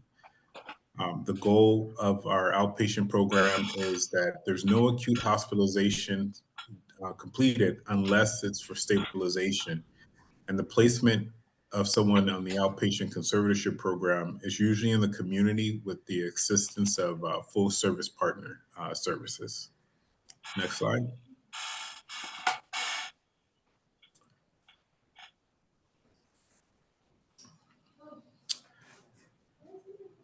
LPS outpatient conservatorships continued. The way the outpatient conservatorships are done is through WIC code 5352, which states that a professional person may recommend conservatorships without the person being in an inpatient facility if both are true. If the professional person has examined and evaluated the person and determined that they're gravely disabled, and the professional person has determined that future examination on an inpatient basis is not necessary for determination that that person is gravely disabled.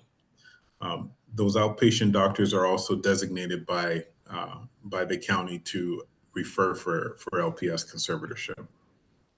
Next slide.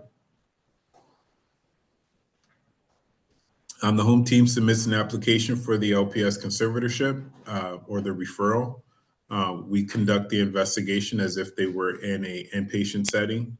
And usually when they're on an outpatient basis, there's not a need for a temporary conservatorship because we're not extending them in that inpatient setting.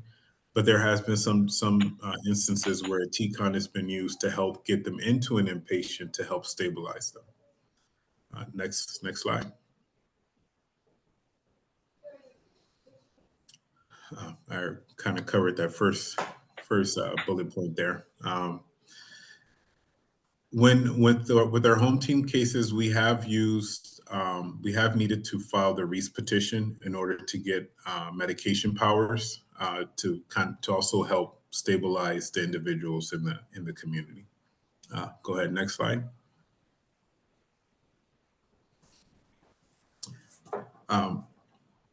A conservatorship removes many of the rights that we take for granted, such as where to live, what mental or physical health care to receive or accept, and the ability to handle our own finances.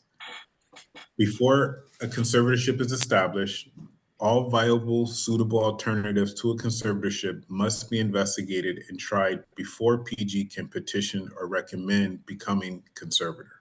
Next slide.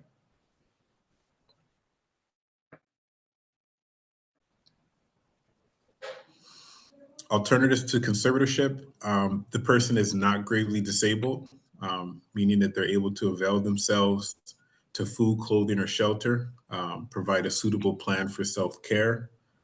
Another alternative is third-party assistance. Either an individual or an entity will provide food, clothing, and shelter and and the proposed conservatee is willing to accept that assistance.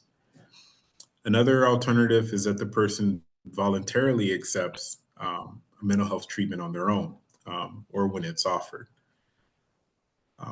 Out-of-state placements, in some situations, we've had family members that we found that were in a different state, that were willing to come and take the person back to their home state and provide care for them there.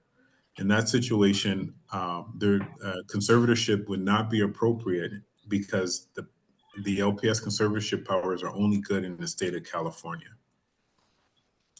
Also, an alternative, not necessarily an alternative, but one of the reasons why we would not pursue a conservatorship is if the person AWOL from that placement that they were in, and we were not able to locate them within 60 days of that initial petition being filed. Next slide.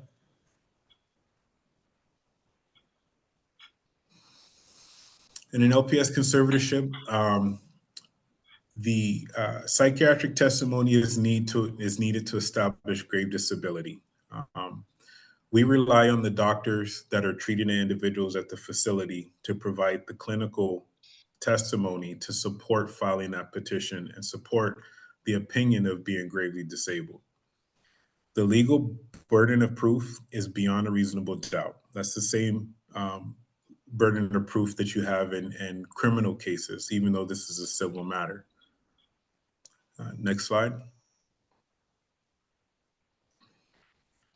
Once appointed by the Superior Court as conservator over the person and/or estate, the Office of the Public Guardian will manage the daily life and financial affairs of the conservatee due to their limitations. Next slide.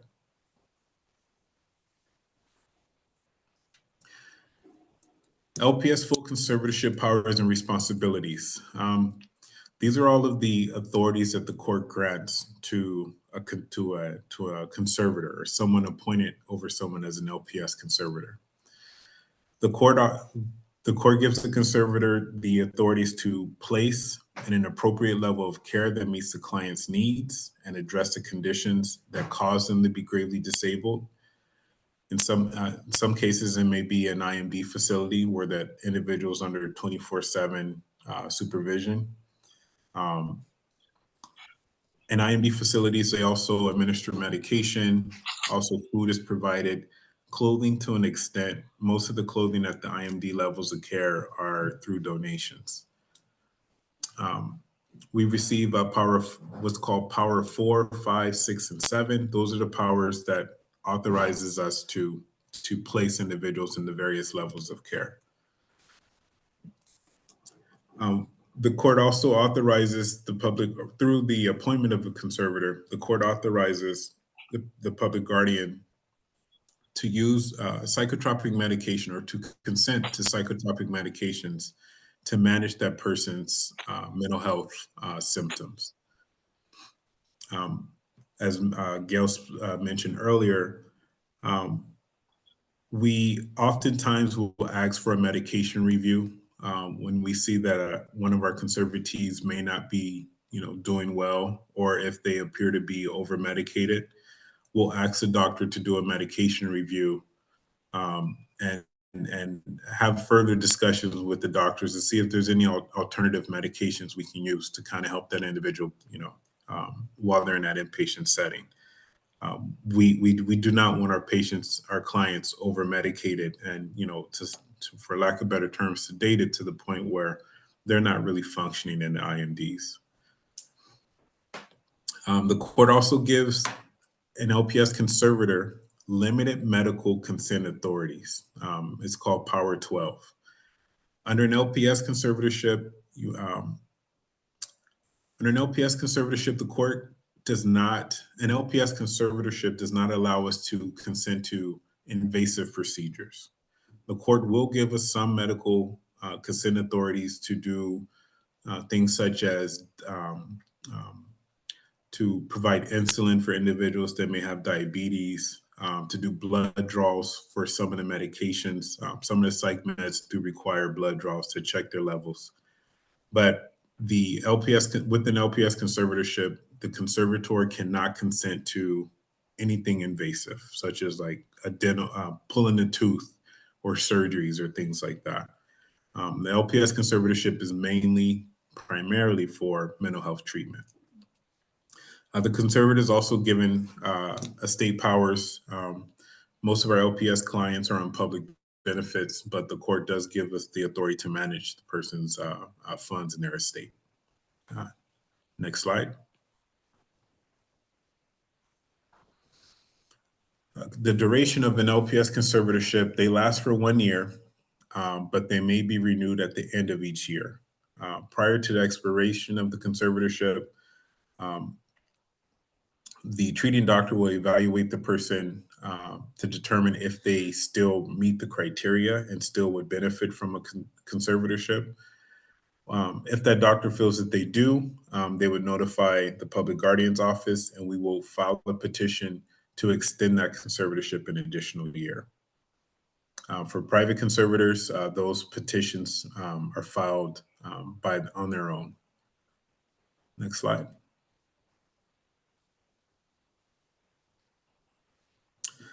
The public guardian will request to terminate a conservatorship when that individual has been found by the treating psychiatrist to no longer be gravely disabled, or if the client has eloped from their placements and their whereabouts are unknown for 60 days. When we have an individual AWOL, sometimes we may give it longer than 60 days. It just all depends on the nature. If we have word that the client may have left the state, we may not wait the 60 days. The public guardian would also not terminate the conservatorship, but resign as a conservator if a family member, usually a family member or private conservator, is appointed as conservator. Once the conservatorship is terminated, the public guardian or the private conservator no longer has any legal authority to act on behalf of the former conservatee. Next slide. Forensic cases. We consider our referrals that come from jail to be forensic cases. The individuals are usually involved in the criminal justice system in one way or another, usually by them being found incompetent to stand trial. The statutory requirement when the public guardian is to be involved in these forensic type cases is usually, like I said, when they're found incompetent to stand trial. Individuals that are it's called an offender with a mental disorder. Those are individuals that were convicted and sent to prison, but before they were released, they were considered to be gravely disabled or too dangerous to be released. The court may order an LPS investigation to help that person transition from the prison system back into the community. There's also diversion programs. There's the Office of Diversion and Reentry. When an individual is not successful in that program, we may also be ordered to get involved in those cases. ALT programs, rapid diversion. The rapid diversion are individuals that were competent to stand trial, but also had a mental illness. And the court determined that the best route would be to pursue mental health treatment over incarceration. We've also been involved in several cases through court linkages and through some of the mental health court, the criminal court liaisons. Next slide. The SB 317, these are the misdemeanor crimes, the individuals that were arrested for a misdemeanor crime that was found to be incompetent to stand trial. Those cases are usually transferred to the Hollywood courthouse. And from the Hollywood courthouse, they either send the person through the Office of Diversion and Reentry, order the person to the AOT program, or if they feel the person meets the criteria for a conservatorship, they'll order the person to public guardian. Next slide.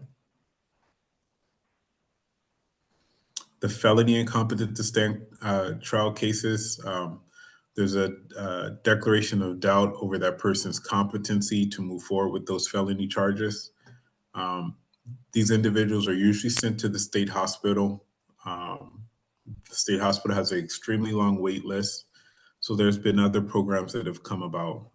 The jail-based competency treatment program, which is competency training at the county jail level. There's the Department of State Hospital diversion program. There's also community-based restoration, which is done through the Office of Diversion and Reentry. Those are individuals that are usually placed in boarding care type settings, and they have a clinician or a social worker come out and work with them to try to help restore them to competency. If the person is found to not be able to be restored to competency and they're gravely disabled, that's when the court orders the public guardian to investigate for conservatorship. These investigations are usually conducted while the individual is still in custody in the LA County Jail. Next slide.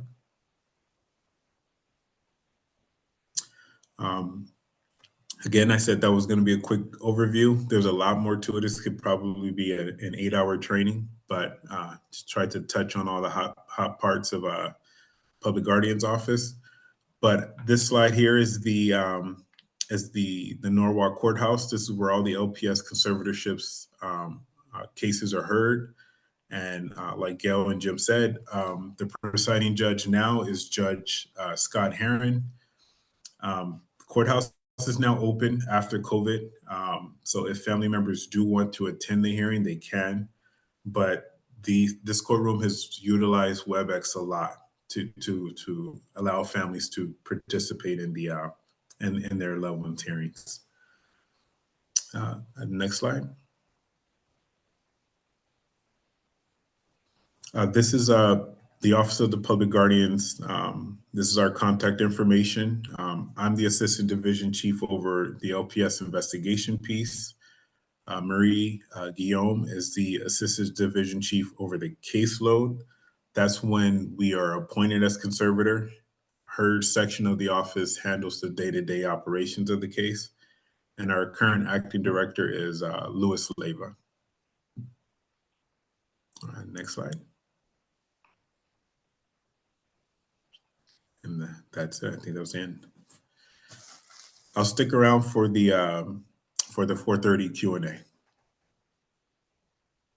Thank you. Is Linda ready and with us? I am. Let me pop up the presentation.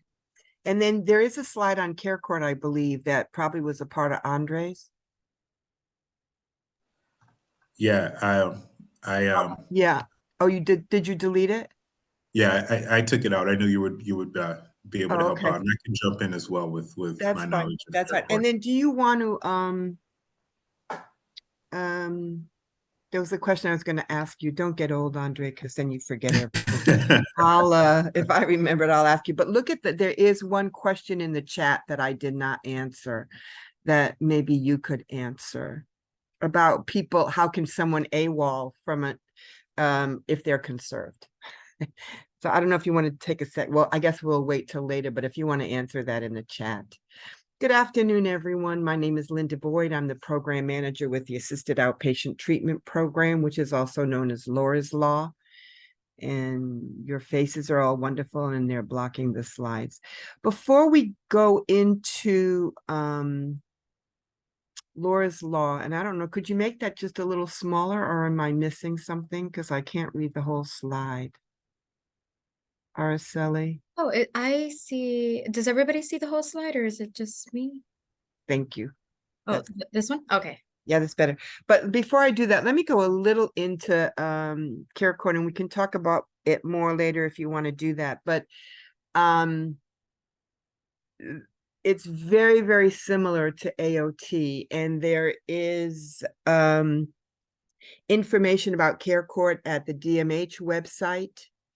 DMH@lacounty.gov. And then there's also information if you go into Superior Court, There's information about Care Court as well as it's called what I think Care Court 101 and I believe 105. So family members can petition the court directly for Care Court, and you need to fill out those two forms. And one form is, and they're pretty involved. I was surprised at how involved they are. The second one, I believe it's 105, I might be wrong on the number, is besides filling out the information, the person has to have a schizophrenia, spectrum, or psychotic disorder. So bipolar disorder with psychotic features does not count. PTSD does not count. Major depression with psychotic features or major depression does not count. It's very, very specific. And the other thing is the evidence is either by, there are two things. Either the person has been evaluated or attempted to have been evaluated or assessed or treated by a mental health professional within the last 60 days. And that professional needs to sign an affidavit to that. Or the client has been on 2 5250s, the most recent being within the last 60 days. So 5250, remember, is a 14-day hold.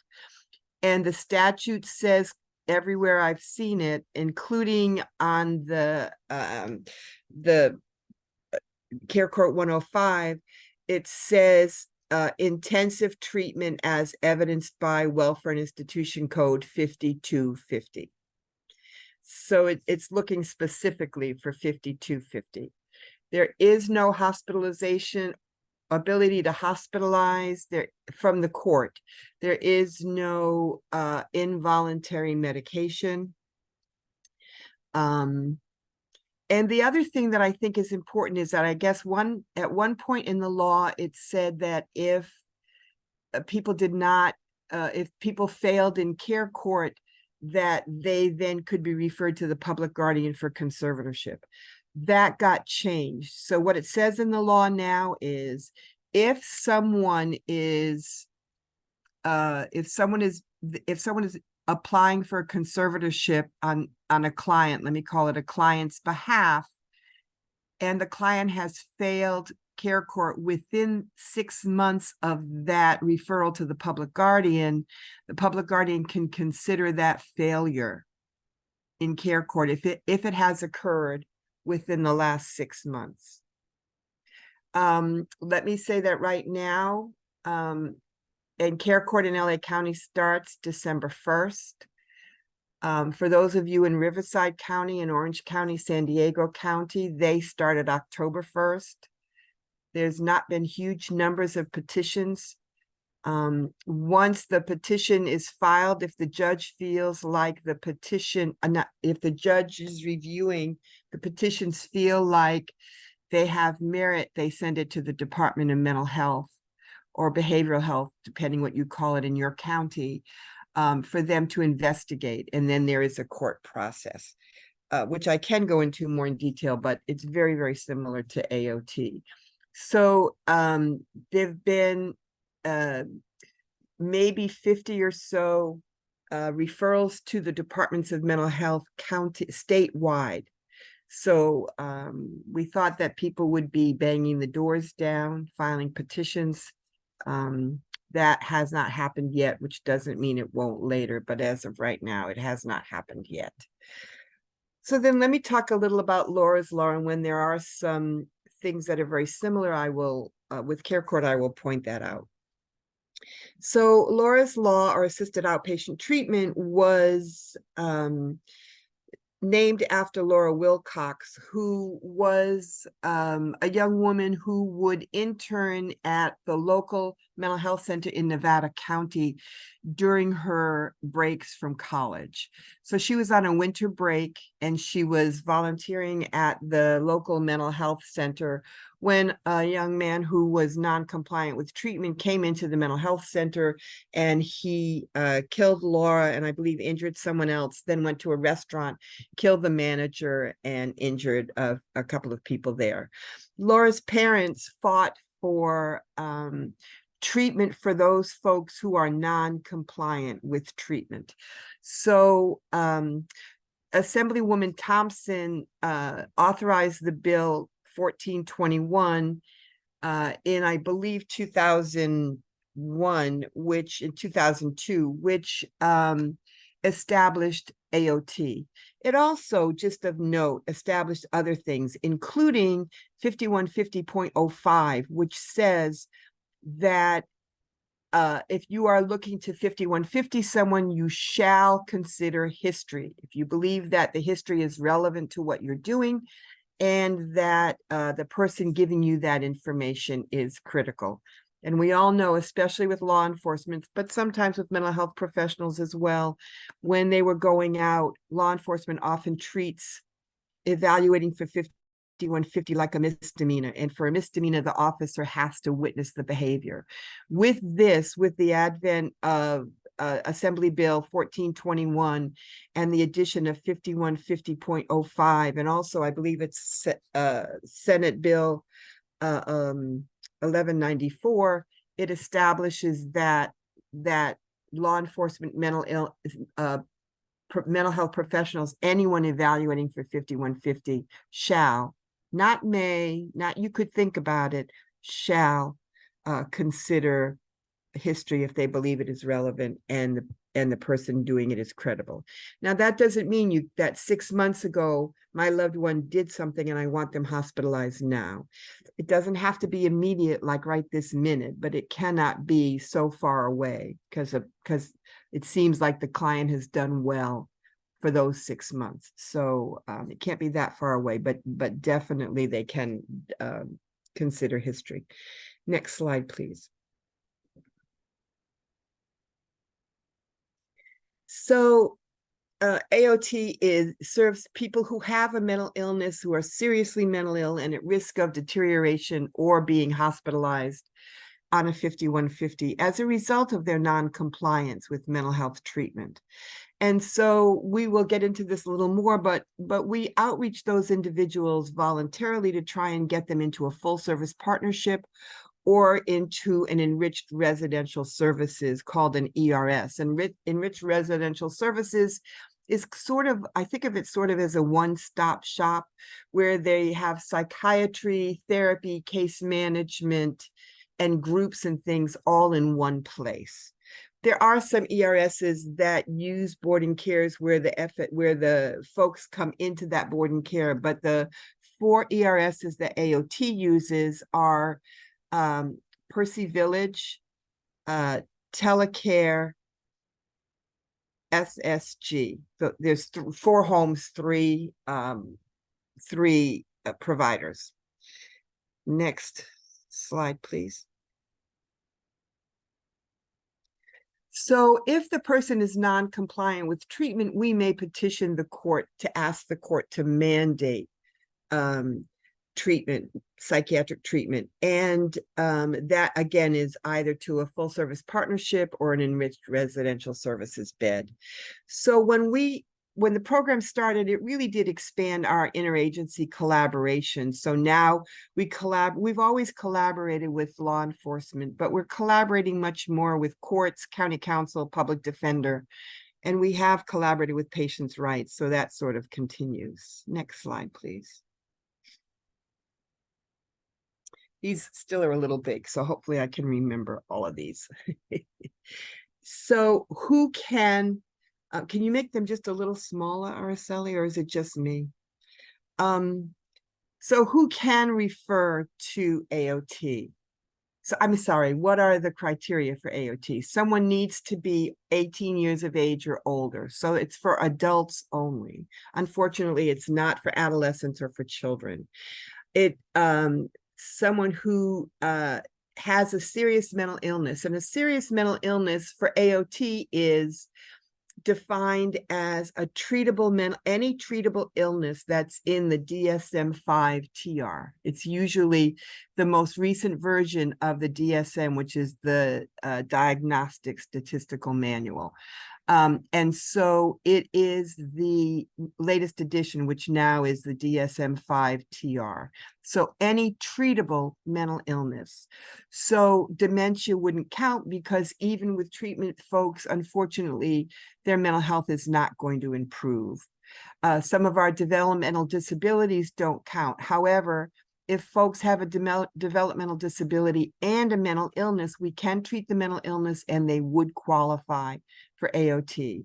They're unlikely to survive safely in the community without supervision, and they've exhibited non-compliance with treatment, even though they've been given an opportunity to comply with treatment. And two of the ways that we look at non-compliance is that they've either had 2 hospitalizations in the past 36 months or 2 forensic incarcerations, which is like Twin Towers, or well, a state hospital, we'd consider a state hospital, or if they're in prison and they're in a mental health unit or getting mental health treatment, those are considered forensic incarcerations. So 2 of those in the last 36 months, or a serious attempt or threat to cause physical harm to themselves or to someone else in the last 48 months. They either have to be seriously deteriorating, or we're applying for AOT in order to prevent relapse so that they will not become gravely disabled or in need of a 5150. AOT has to be the least restrictive setting, and all of the services that are available to clients for AOT have to be available to all citizens or clients of LA County. And AOT has to be the least restrictive setting to assist the client in recovery. Next slide, please. So what we do and I'll show you, I think the next slide shows the actual process, but we perform screening and assessment. We link to psychiatric treatment, as I've mentioned. We may petition the court, and then we follow up in court hearings and follow up on the court mandate, which I'll explain a little more.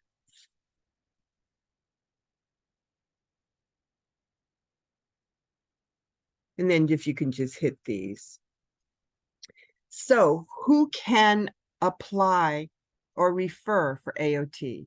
A cohabitant, ages 18 years or older. So a roommate, a domestic partner, a close relative, and that's defined as a parent, sibling, spouse, or an adult child. Now we have, if an aunt, for instance, has raised this child, or you know, the family is not around, but the parents are not around, but the aunt is around, and the aunt is the caregiver and most involved with that client, we do accept that aunt's referral. Also, the director of the client's residential facility, a board and care, or the hospital director or their designee, a licensed mental health provider, peace officer, parole officer, probation officer, and I need to update the slide, but also a judge as a part of a superior court judge. So let me just say, for care court, parole officer, probation officer are taken off. Paramedics are added. Crisis teams are added, but we already accept from crisis teams because they have a mental health professional on board. Homeless outreach teams are added to care court, and usually if there is a clinician on the homeless outreach team, or they outreach to home refers to us so that it's a clinician that's referring. So really, except for adding paramedics who have frequent contact, and the statute for care court says paramedics who have frequent contact with that client, and peace officers who have frequent contact with that client. But these are the folks right here, adding the judge, who can refer to AOT. Next slide, please. So this is what happens. And if you look in the upper right-hand corner, we receive the AOT referral, and the AOT referral is online. And the easiest way to get to it is to Google AOT LA. And it's in LA, Assisted Outpatient Treatment LA a DMH pops up. At the end of that, you'll see a new referral form. You can fill out that referral form, which addresses all of the criteria for AOT. And then there at the top of the referral form, there is an email address that you can refer it to. And then my staff gathers all the information and we do sort of an investigation. So if you send in a referral for your loved one, you will be getting a call from us to ask for more information. We may have to have you substantiate some of the hospitalizations or those things. And then the case is presented to a referral review team. Every Tuesday afternoon, we get together and go over all of the referrals from AOT. And we've been short-staffed, so we are a little behind in the referrals, and I apologize for that. Once we accept the client into AOT, my staff go out and outreach and try and engage that client into services. If the client says, yes, I agree to services, we all of a sudden I'm blocking, sorry. We send them to an FSP or an ERS. We link them to an FSP or an ERS. If the client tells us pound sand, and as some of you know, that might be the nicest thing the client says to us, then we will petition the court for mandated mental health treatment. And then whether we petition the court or whether we engage the client immediately with services, the services will be offered to the client. Next slide, please. So the way the court process works is that a psychologist, we have a treatment team which is made up of social workers, licensed mental health therapists, nurses, psych techs, community health workers who can be peers, medical caseworkers. We also have a psychologist on staff. So the clinician, a social worker, and a community health worker goes and does the outreach to the client. How long we outreach, it's a minimum of 30 days. It may be, if we feel like we can get the client to agree to services, we outreach as long as it takes. If we feel like the client is never going to comply and they're not doing well, they're deteriorating, and we want to prevent any kind of relapse, the psychologist goes out and interviews the client. And they do an examination. That's not a full psychiatric evaluation like you might think about, where an hour about, you know, what happened when you were young, what about your parents, all of those things. Their examination is to determine if they have a mental illness, to observe the symptoms of the mental illness, and then to be able to answer the questions about whether or not they meet the criteria, because they are going to testify to all of this in court. And then the psychologist offers a treatment plan, which is by statute, which usually talks about medication, case management, therapy. If the person is using substances, we include substances as a part of that treatment plan. If they have an eating disorder, whatever their specific needs are included in that treatment plan. The client either signs it or doesn't. For the most part, they don't for us. And then the psychologist will complete an affidavit, sign it under penalty of perjury, and send it to county council. County council draws up a petition and sends it to the Department of Mental Health for the director's approval. Right now, our medical officer, Dr. Curly Bonds, signs the petitions and he sends it back. We send it back to county council, who then sends it to court. And within 5 days of the court receiving that petition, the hearing is set. The hearing, and it was with Hollywood Mental Health Court, but now it also is in AOT, in Norwalk Court, along with LPS Court. And so let me just say, because if the petition is based on threats, and you are the person who's either being threatened, or you've observed the threats, or, you know, or some aggression or any of those things, because it is an actual court hearing and the legal standard is clear and convincing evidence, which is the same for care court. And you heard for public guardian, it is beyond a reasonable doubt. For AOT in care court, it is clear and convincing evidence. So if our psychologist comes to court and says the family reported that the client pushed his mother, for instance, and so that's a serious threat or attempt to harm someone. So there was a time when the court would accept that, but that is considered hearsay because the psychologist did not witness that behavior. So anything that happens outside of court is considered hearsay. Public defender will object to that. It will not be admitted into the record. And then the client won't meet criteria. So now we often need family members, and you can tell I don't feel great about this, to testify as to the client's behavior. If the client does something in front of us, then we testify. If the client has the hospitalizations and the threats, we testify using just the hospitalizations.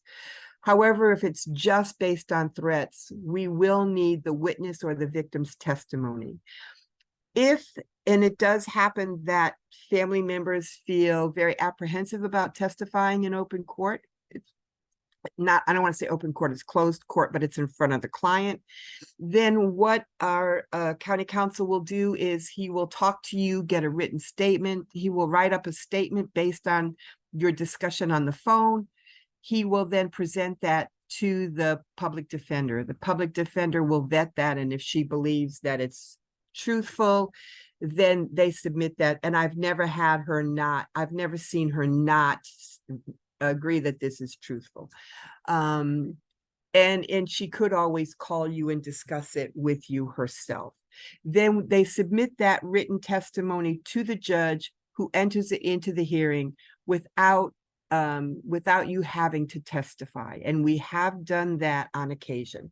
Lots of time the families want to tell the judge in court what's happened, but it has happened that family members understandably are apprehensive. And in those cases, we have submitted a written statement. The court has accepted that and entered it into the record and used that as the evidence.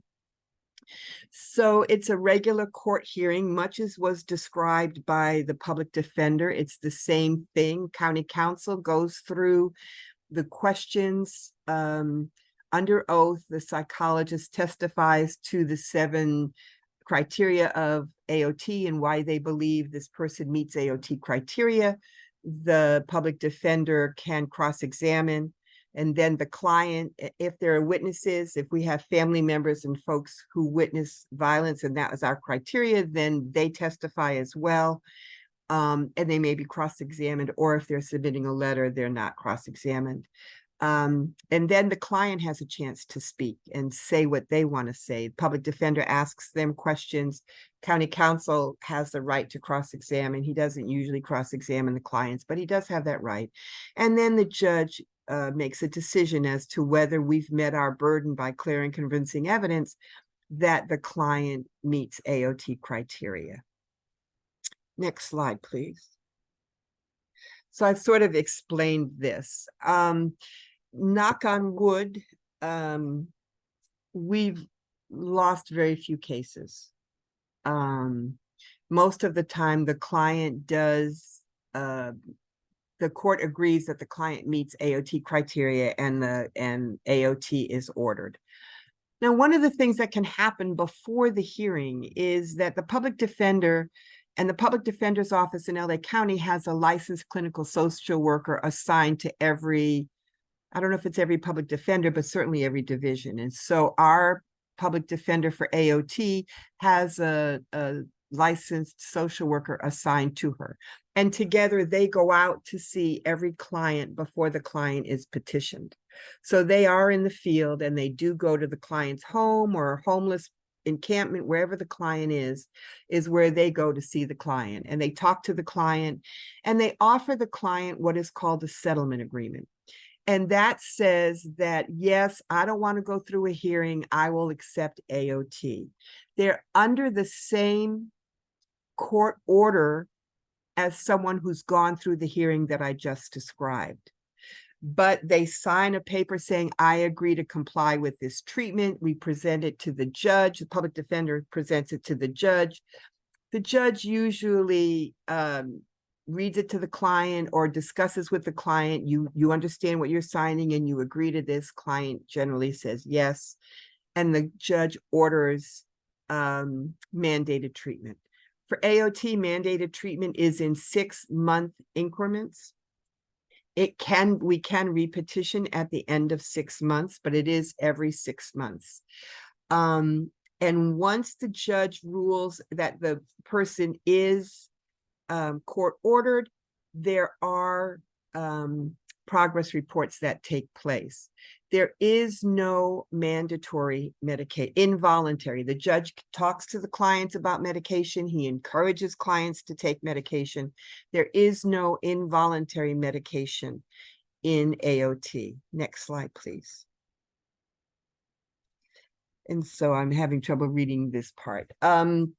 And again, I've basically said this already. What we're relying on really when we're talking about AOT is we're really relying on the black robe effect.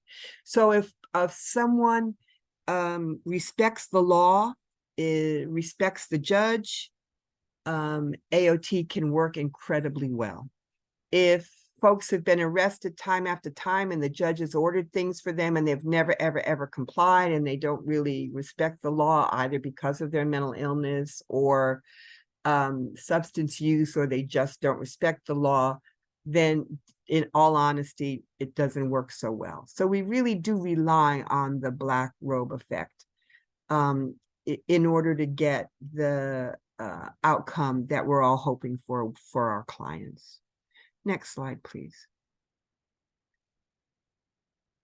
Once the court order, once they're mandated to treatment, again, we assign them to an AOT FSP provider or an ERS provider, and treatment begins.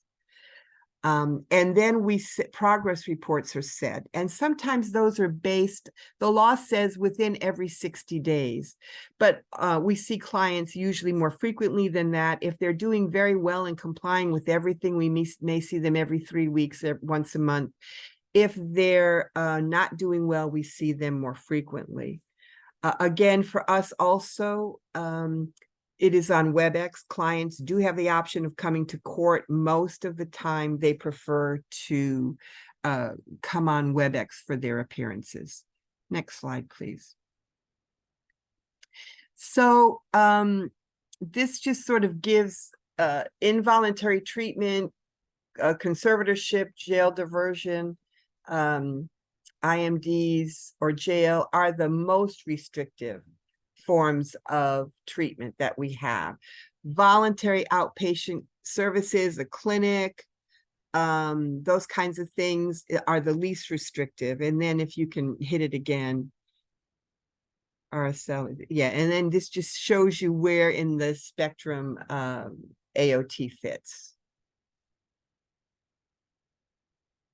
Next slide, please. So it mandates, the advantages are that it mandates mental health treatment without having to, a person who gets referred for AOT and is court mandated does not necessarily have to have ever been involved with the criminal justice system. They never have to have committed a crime. And hopefully we can get to these folks before they've committed a crime. The other thing that happens is if they have committed a crime, our public defender works with their public defender to see if cases can be dismissed, if they can get diversion. AOT, as DeAndre said, is a part of diversion. Also, AOT is a part of SB 317, the misdemeanors incompetent to stand trial. Our teams, including the FSPs, do go to court if our clients have criminal cases. We go to court with them. We advocate for treatment instead of incarceration. And so we are very involved when our clients have a criminal case. And so again, I've already talked about it's 100 for 180 days. The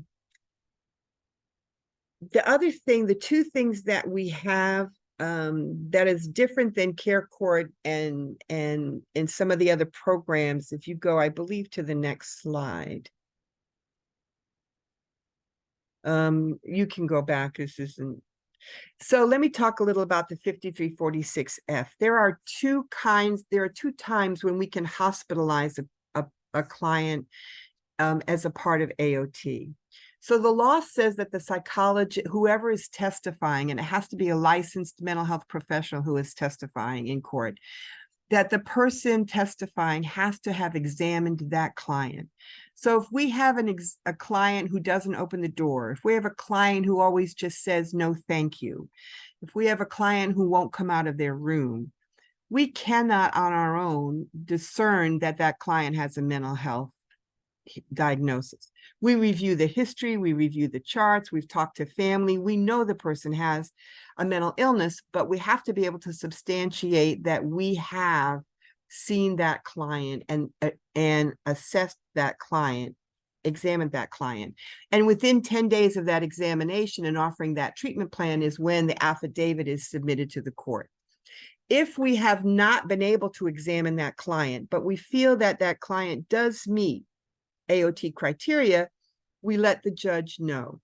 The judge orders an examination. We go out and try again. If we're still unable to examine the client, the judge can order the client to be taken into custody on basically like a 5150. Someone who's LPS designated can take this can cause this client to be hospitalized for a period of 72 hours for the hospital to determine if in fact the client meets AOT criteria. The other time we can hospitalize a client is if the client is petitioned by the court, is in treatment, is not complying with treatment, and the treatment team feels they are in need of hospitalization. We ask the judge for a 5346F order, and we can hospitalize that client again. So the client can be, and I always describe it as generally there's very strict criteria for 5150. The client can be 5149 and a half. And we can petition them. Often our clients, just based on their vulnerability and their mental illness, do meet 5150 criteria. So we submit both the F and the 5150 to the hospital at the same time. The statute does not require us to do the F order through the courts, but in LA County, we've made the decision to do that because a piece of that order says that law enforcement can use reasonably objective force to have that person taken to the hospital. That doesn't mean they can bang down the doors. That doesn't mean they can tase the person. That means they can maybe take the person by their arm and encourage them onto the gurney. Because as many of you know, if you've tried to have law enforcement come, especially these days, they don't want to put any hands on for lots of reasons, many of them extremely valid, but that still leaves those of us trying to get care for our loved ones and the people we care about in a lurch sometimes. So this court order allows them to assist us to get that person onto the gurney. And then they are taken to the hospital. We do advocate for conservatorship when we believe conservatorship is necessary, because it is the doctor at the hospital making that decision. We cannot make that decision. We have, and Miss Jackson's going to talk about wonderful Miss Jackson, who happens to be my boss, but she is wonderful, Miss Jackson. We have been able to do a couple of outpatient conservatorships, as you know, given the home team's novel approach. But generally, clients are hospitalized and the conservatorships are done through the hospital, and it's up to the doctor, as you've heard lots during this afternoon's presentations. Next slide, please. So this just again gives you, AOT is not a crisis, it is not a crisis program. So for folks who are in crisis now, the number is 988 or our access center at 800-854-7771.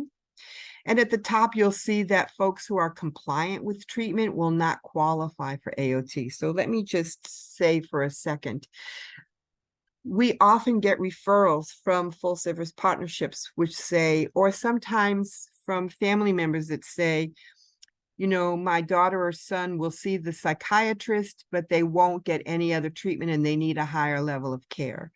Or often from providers, we get the client will see a case manager, but they won't see a therapist and they refuse to take any medication. If they're seeing a case manager, if they're seeing a therapist, or if they're seeing a psychiatrist, they are compliant with treatment. It may not be the treatment we would like for them, and it may not be the level that we would like for them, but they are compliant with treatment. And unfortunately, they won't meet AOT criteria. And let me just add, because I think I have a few extra seconds, for a lot of folks who families are thinking about care court, remember that the diagnosis for care court is very, very, very specific, and it's very narrow. And if you're thinking about if your loved one has any other treatable mental illness and they've been hospitalized twice in 36 months, or they've made threats to you in the last 4 years, you can refer to AOT if they're not compliant with any kind of treatment. Care court does not have any hospitalizations in it. The court does order, if a person is unable to consent for treatment, that care court can order medication. There is no mandatory medication, involuntary medication. So if the client refuses medication, care court cannot have them involuntarily medicated. And I think county to county, judges are going to determine whether they want to order medication or not. But again, either way, there is no involuntary medication, either for care court or for AOT. The next slide, please. And then these are the phone numbers. And so the general telephone line is the one to use the most, or AOTLAOE at dmh.lacounty.gov. I can give you my phone number is 213-216-8808. And with that, next slide, I believe I am done. Thank you so much.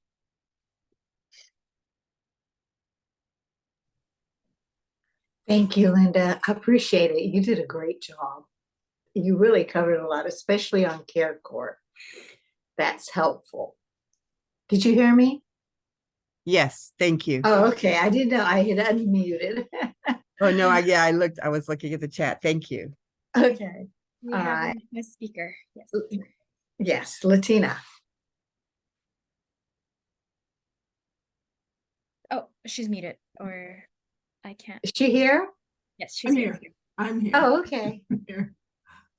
Hi, how are Okay. you? I'm good. How are all of you? It's good to see you. And your squares, your circles, your faces. If you're on camera, it's wonderful to see you all. So thank you for having me here today. I'm Latina Jackson. I'm a deputy director with LA County Department of Mental Health. I oversee our countywide engagement division, which includes the AOT program and the home program, as Linda just talked about. I've been sitting here listening to the presentation, and I first just want to say how lucky you all are, just the comprehensive nature of the information that you're receiving to guide you through helping your loved one connect to treatment is pretty incredible. And I know a lot of families would have love this sort of rich information as they, started their journey with their loved one struggling with mental illness. So I don't know how much I'm going to contribute to the conversation today. I'm going to talk a little bit about the home program, because I think that's where I plug in. Linda's already talked about AOT and Care Court. And DeAndre talked a little bit about the what we do already with the outpatient conservatorship program. So I'm going to try to be helpful to you in some way, and cover the home program and kind of what we do, and then maybe take it a little bit further from there. So I do have a small slide deck that I'm going to share about the home team, and then kind of we'll jump in from there. So hopefully this works.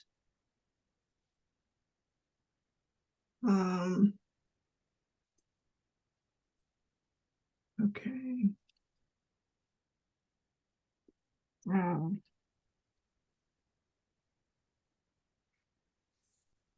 Okay, I'm sorry. Maybe it's not going to work. I should have tried this beforehand. Can you send it to Araceli? Send it to me, or yes, you are co-host. So if you just put a share screen, you should be able to click the document or just share your screen Okay. if it's already. Oh, there we go. Can you see me? Yes. And Oh, this is great. It's working. It's working. Okay, so let's start here. I thought maybe talk a little bit about the home team first. So I'll start with a quick video here. And hopefully you can hear it. Figures show that more than 75,000 people are living on the streets in LA County. That's a rise of 9% since 2022, and part of an increasing trend in recent years. Many people are experiencing some kind of mental illness, which can be intensified by the stress of not having a home. Mark Strassman met with street psychiatrist Dr. Cheyenne Rabb to learn about a pioneering program that's trying to help. You're in a new place, new environment. It'll take some time. Okay. Mike told us he's 60, but he looks much older. Homelessness ages anyone. Got it. Easy.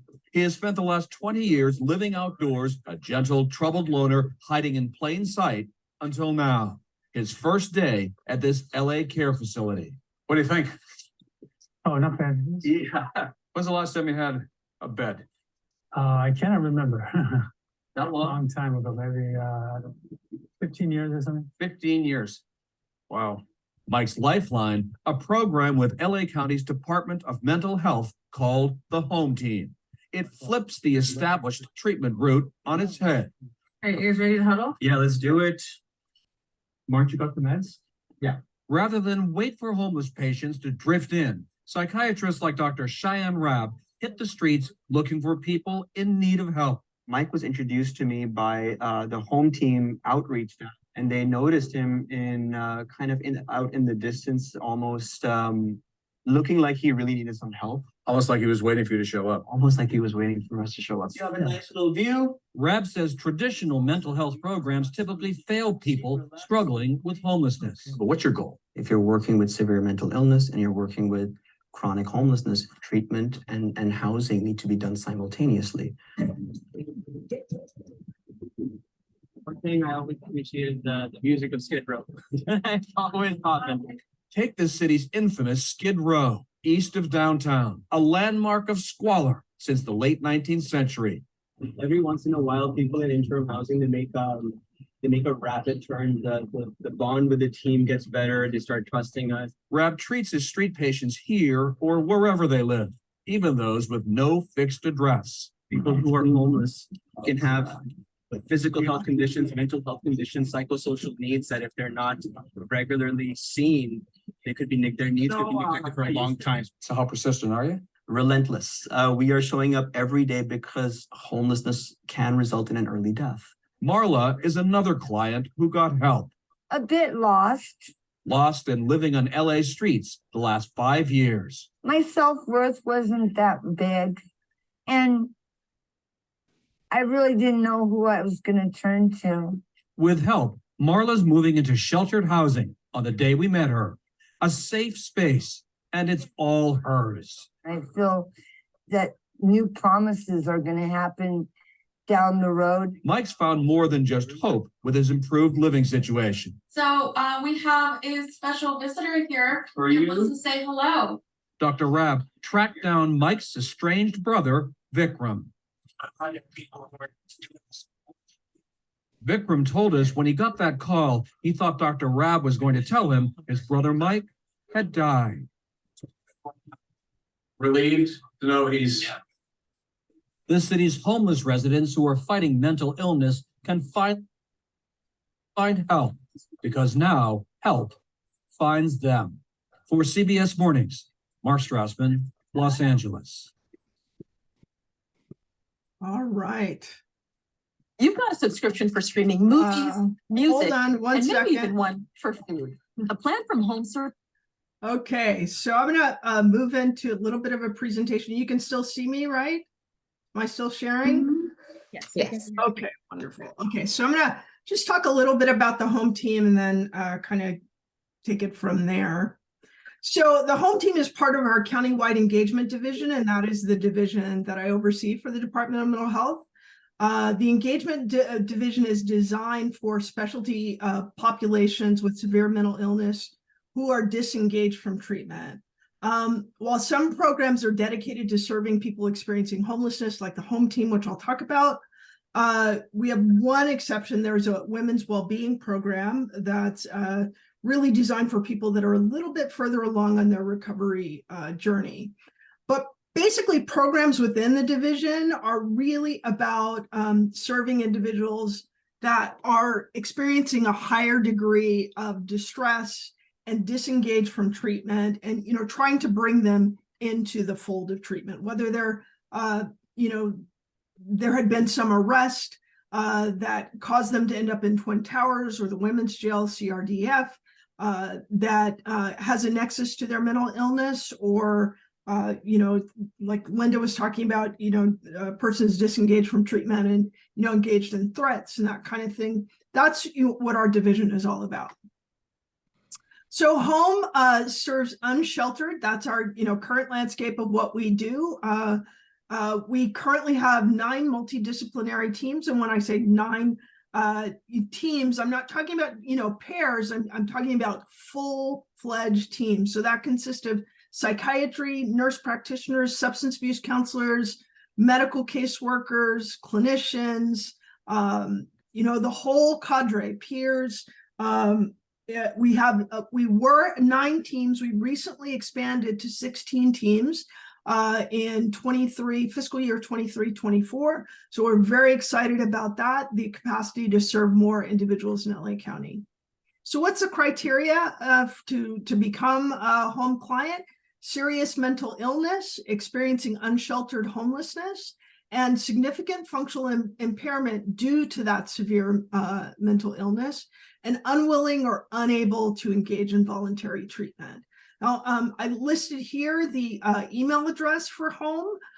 So we do have a website. I did put that website into the chat so that you can go directly, you can navigate directly there. But any referral that you're submitting or any inquiry about the program, or you have a loved one that you think is maybe at 3rd and Fairfax and you'd like us to reach out and look for that individual and you have a picture, you can reach out to this email address. That is the direct link to the home services countywide.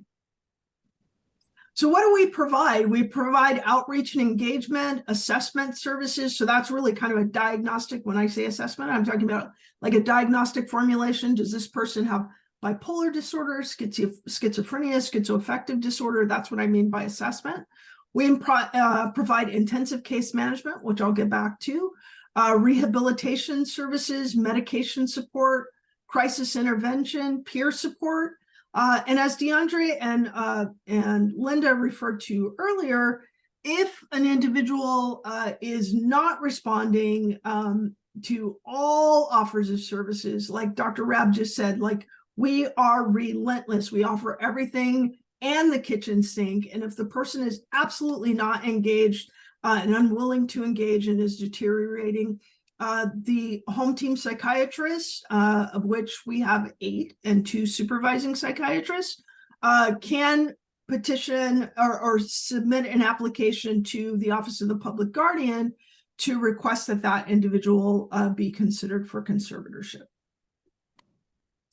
Now, we talked a lot today. I heard you many times. We've talked about full service partnership.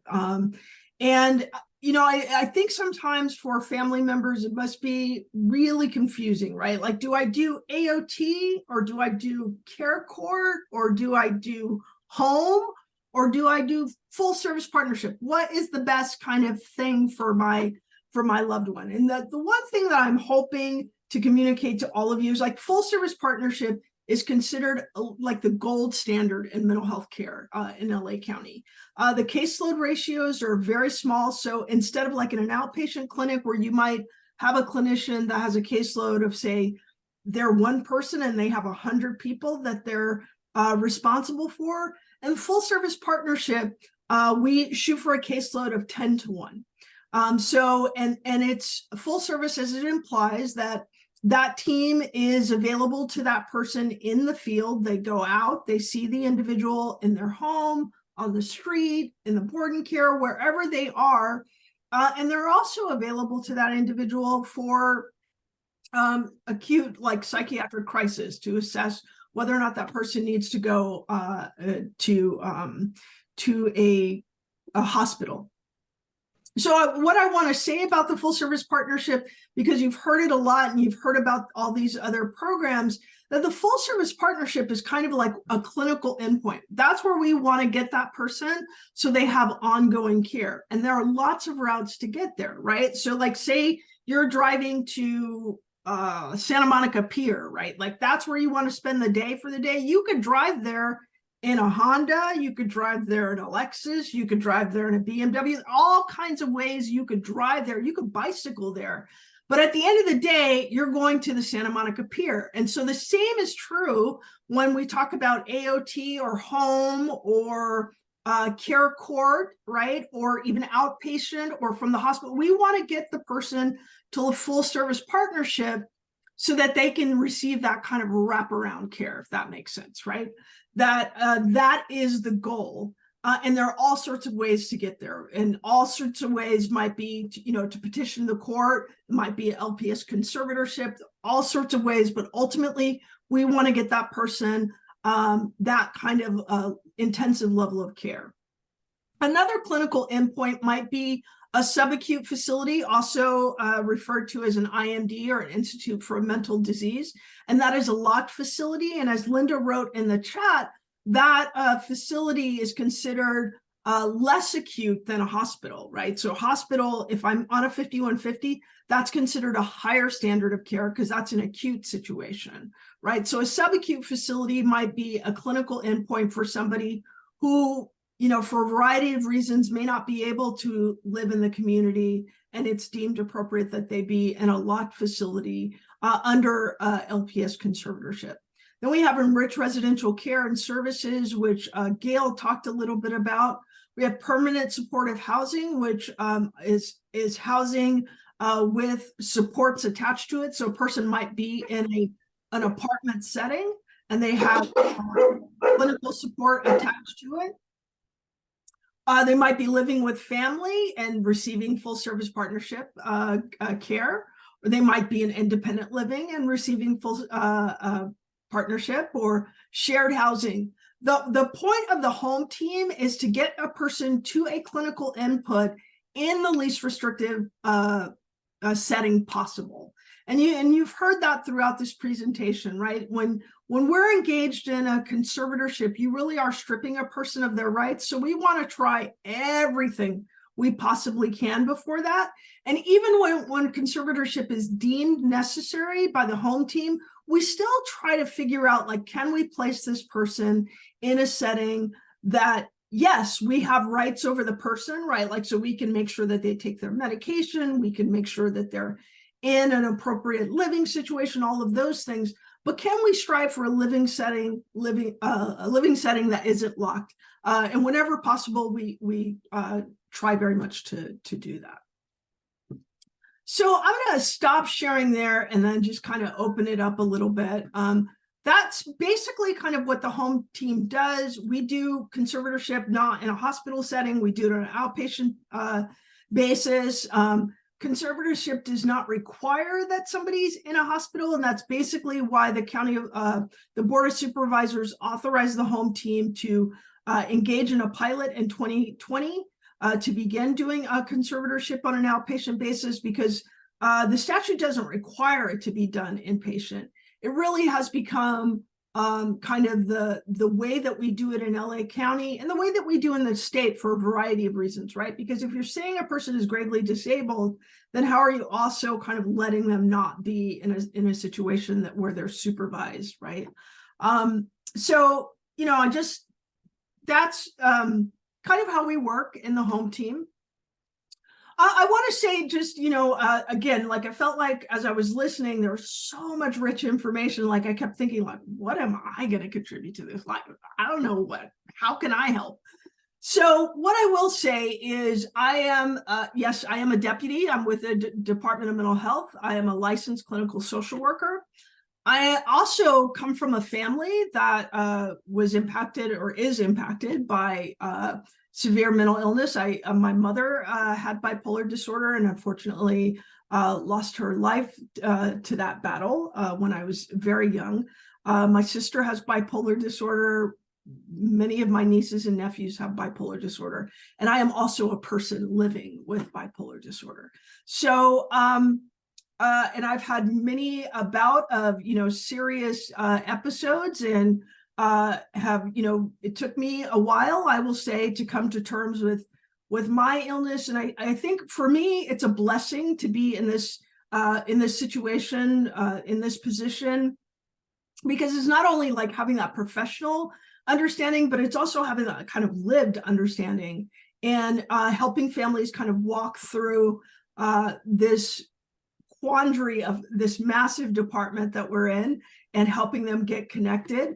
And it's also, you know, working with clients directly, helping them understand, you know, someone talked earlier about like, will my loved one get therapy and all of those things. You know, when you're living with these illnesses, it really is about trying to help someone understand the impact of what the illnesses do when they strike, right? Like, you know, understanding that my body could at any minute turn on me and do some very strange things with my mind, and understanding what the implications of that are, understanding things like, you know, an advanced healthcare directive that you might want to put in place for your loved one, understanding how, you know, how medications work and how they don't work, understanding all of those, you know, various components.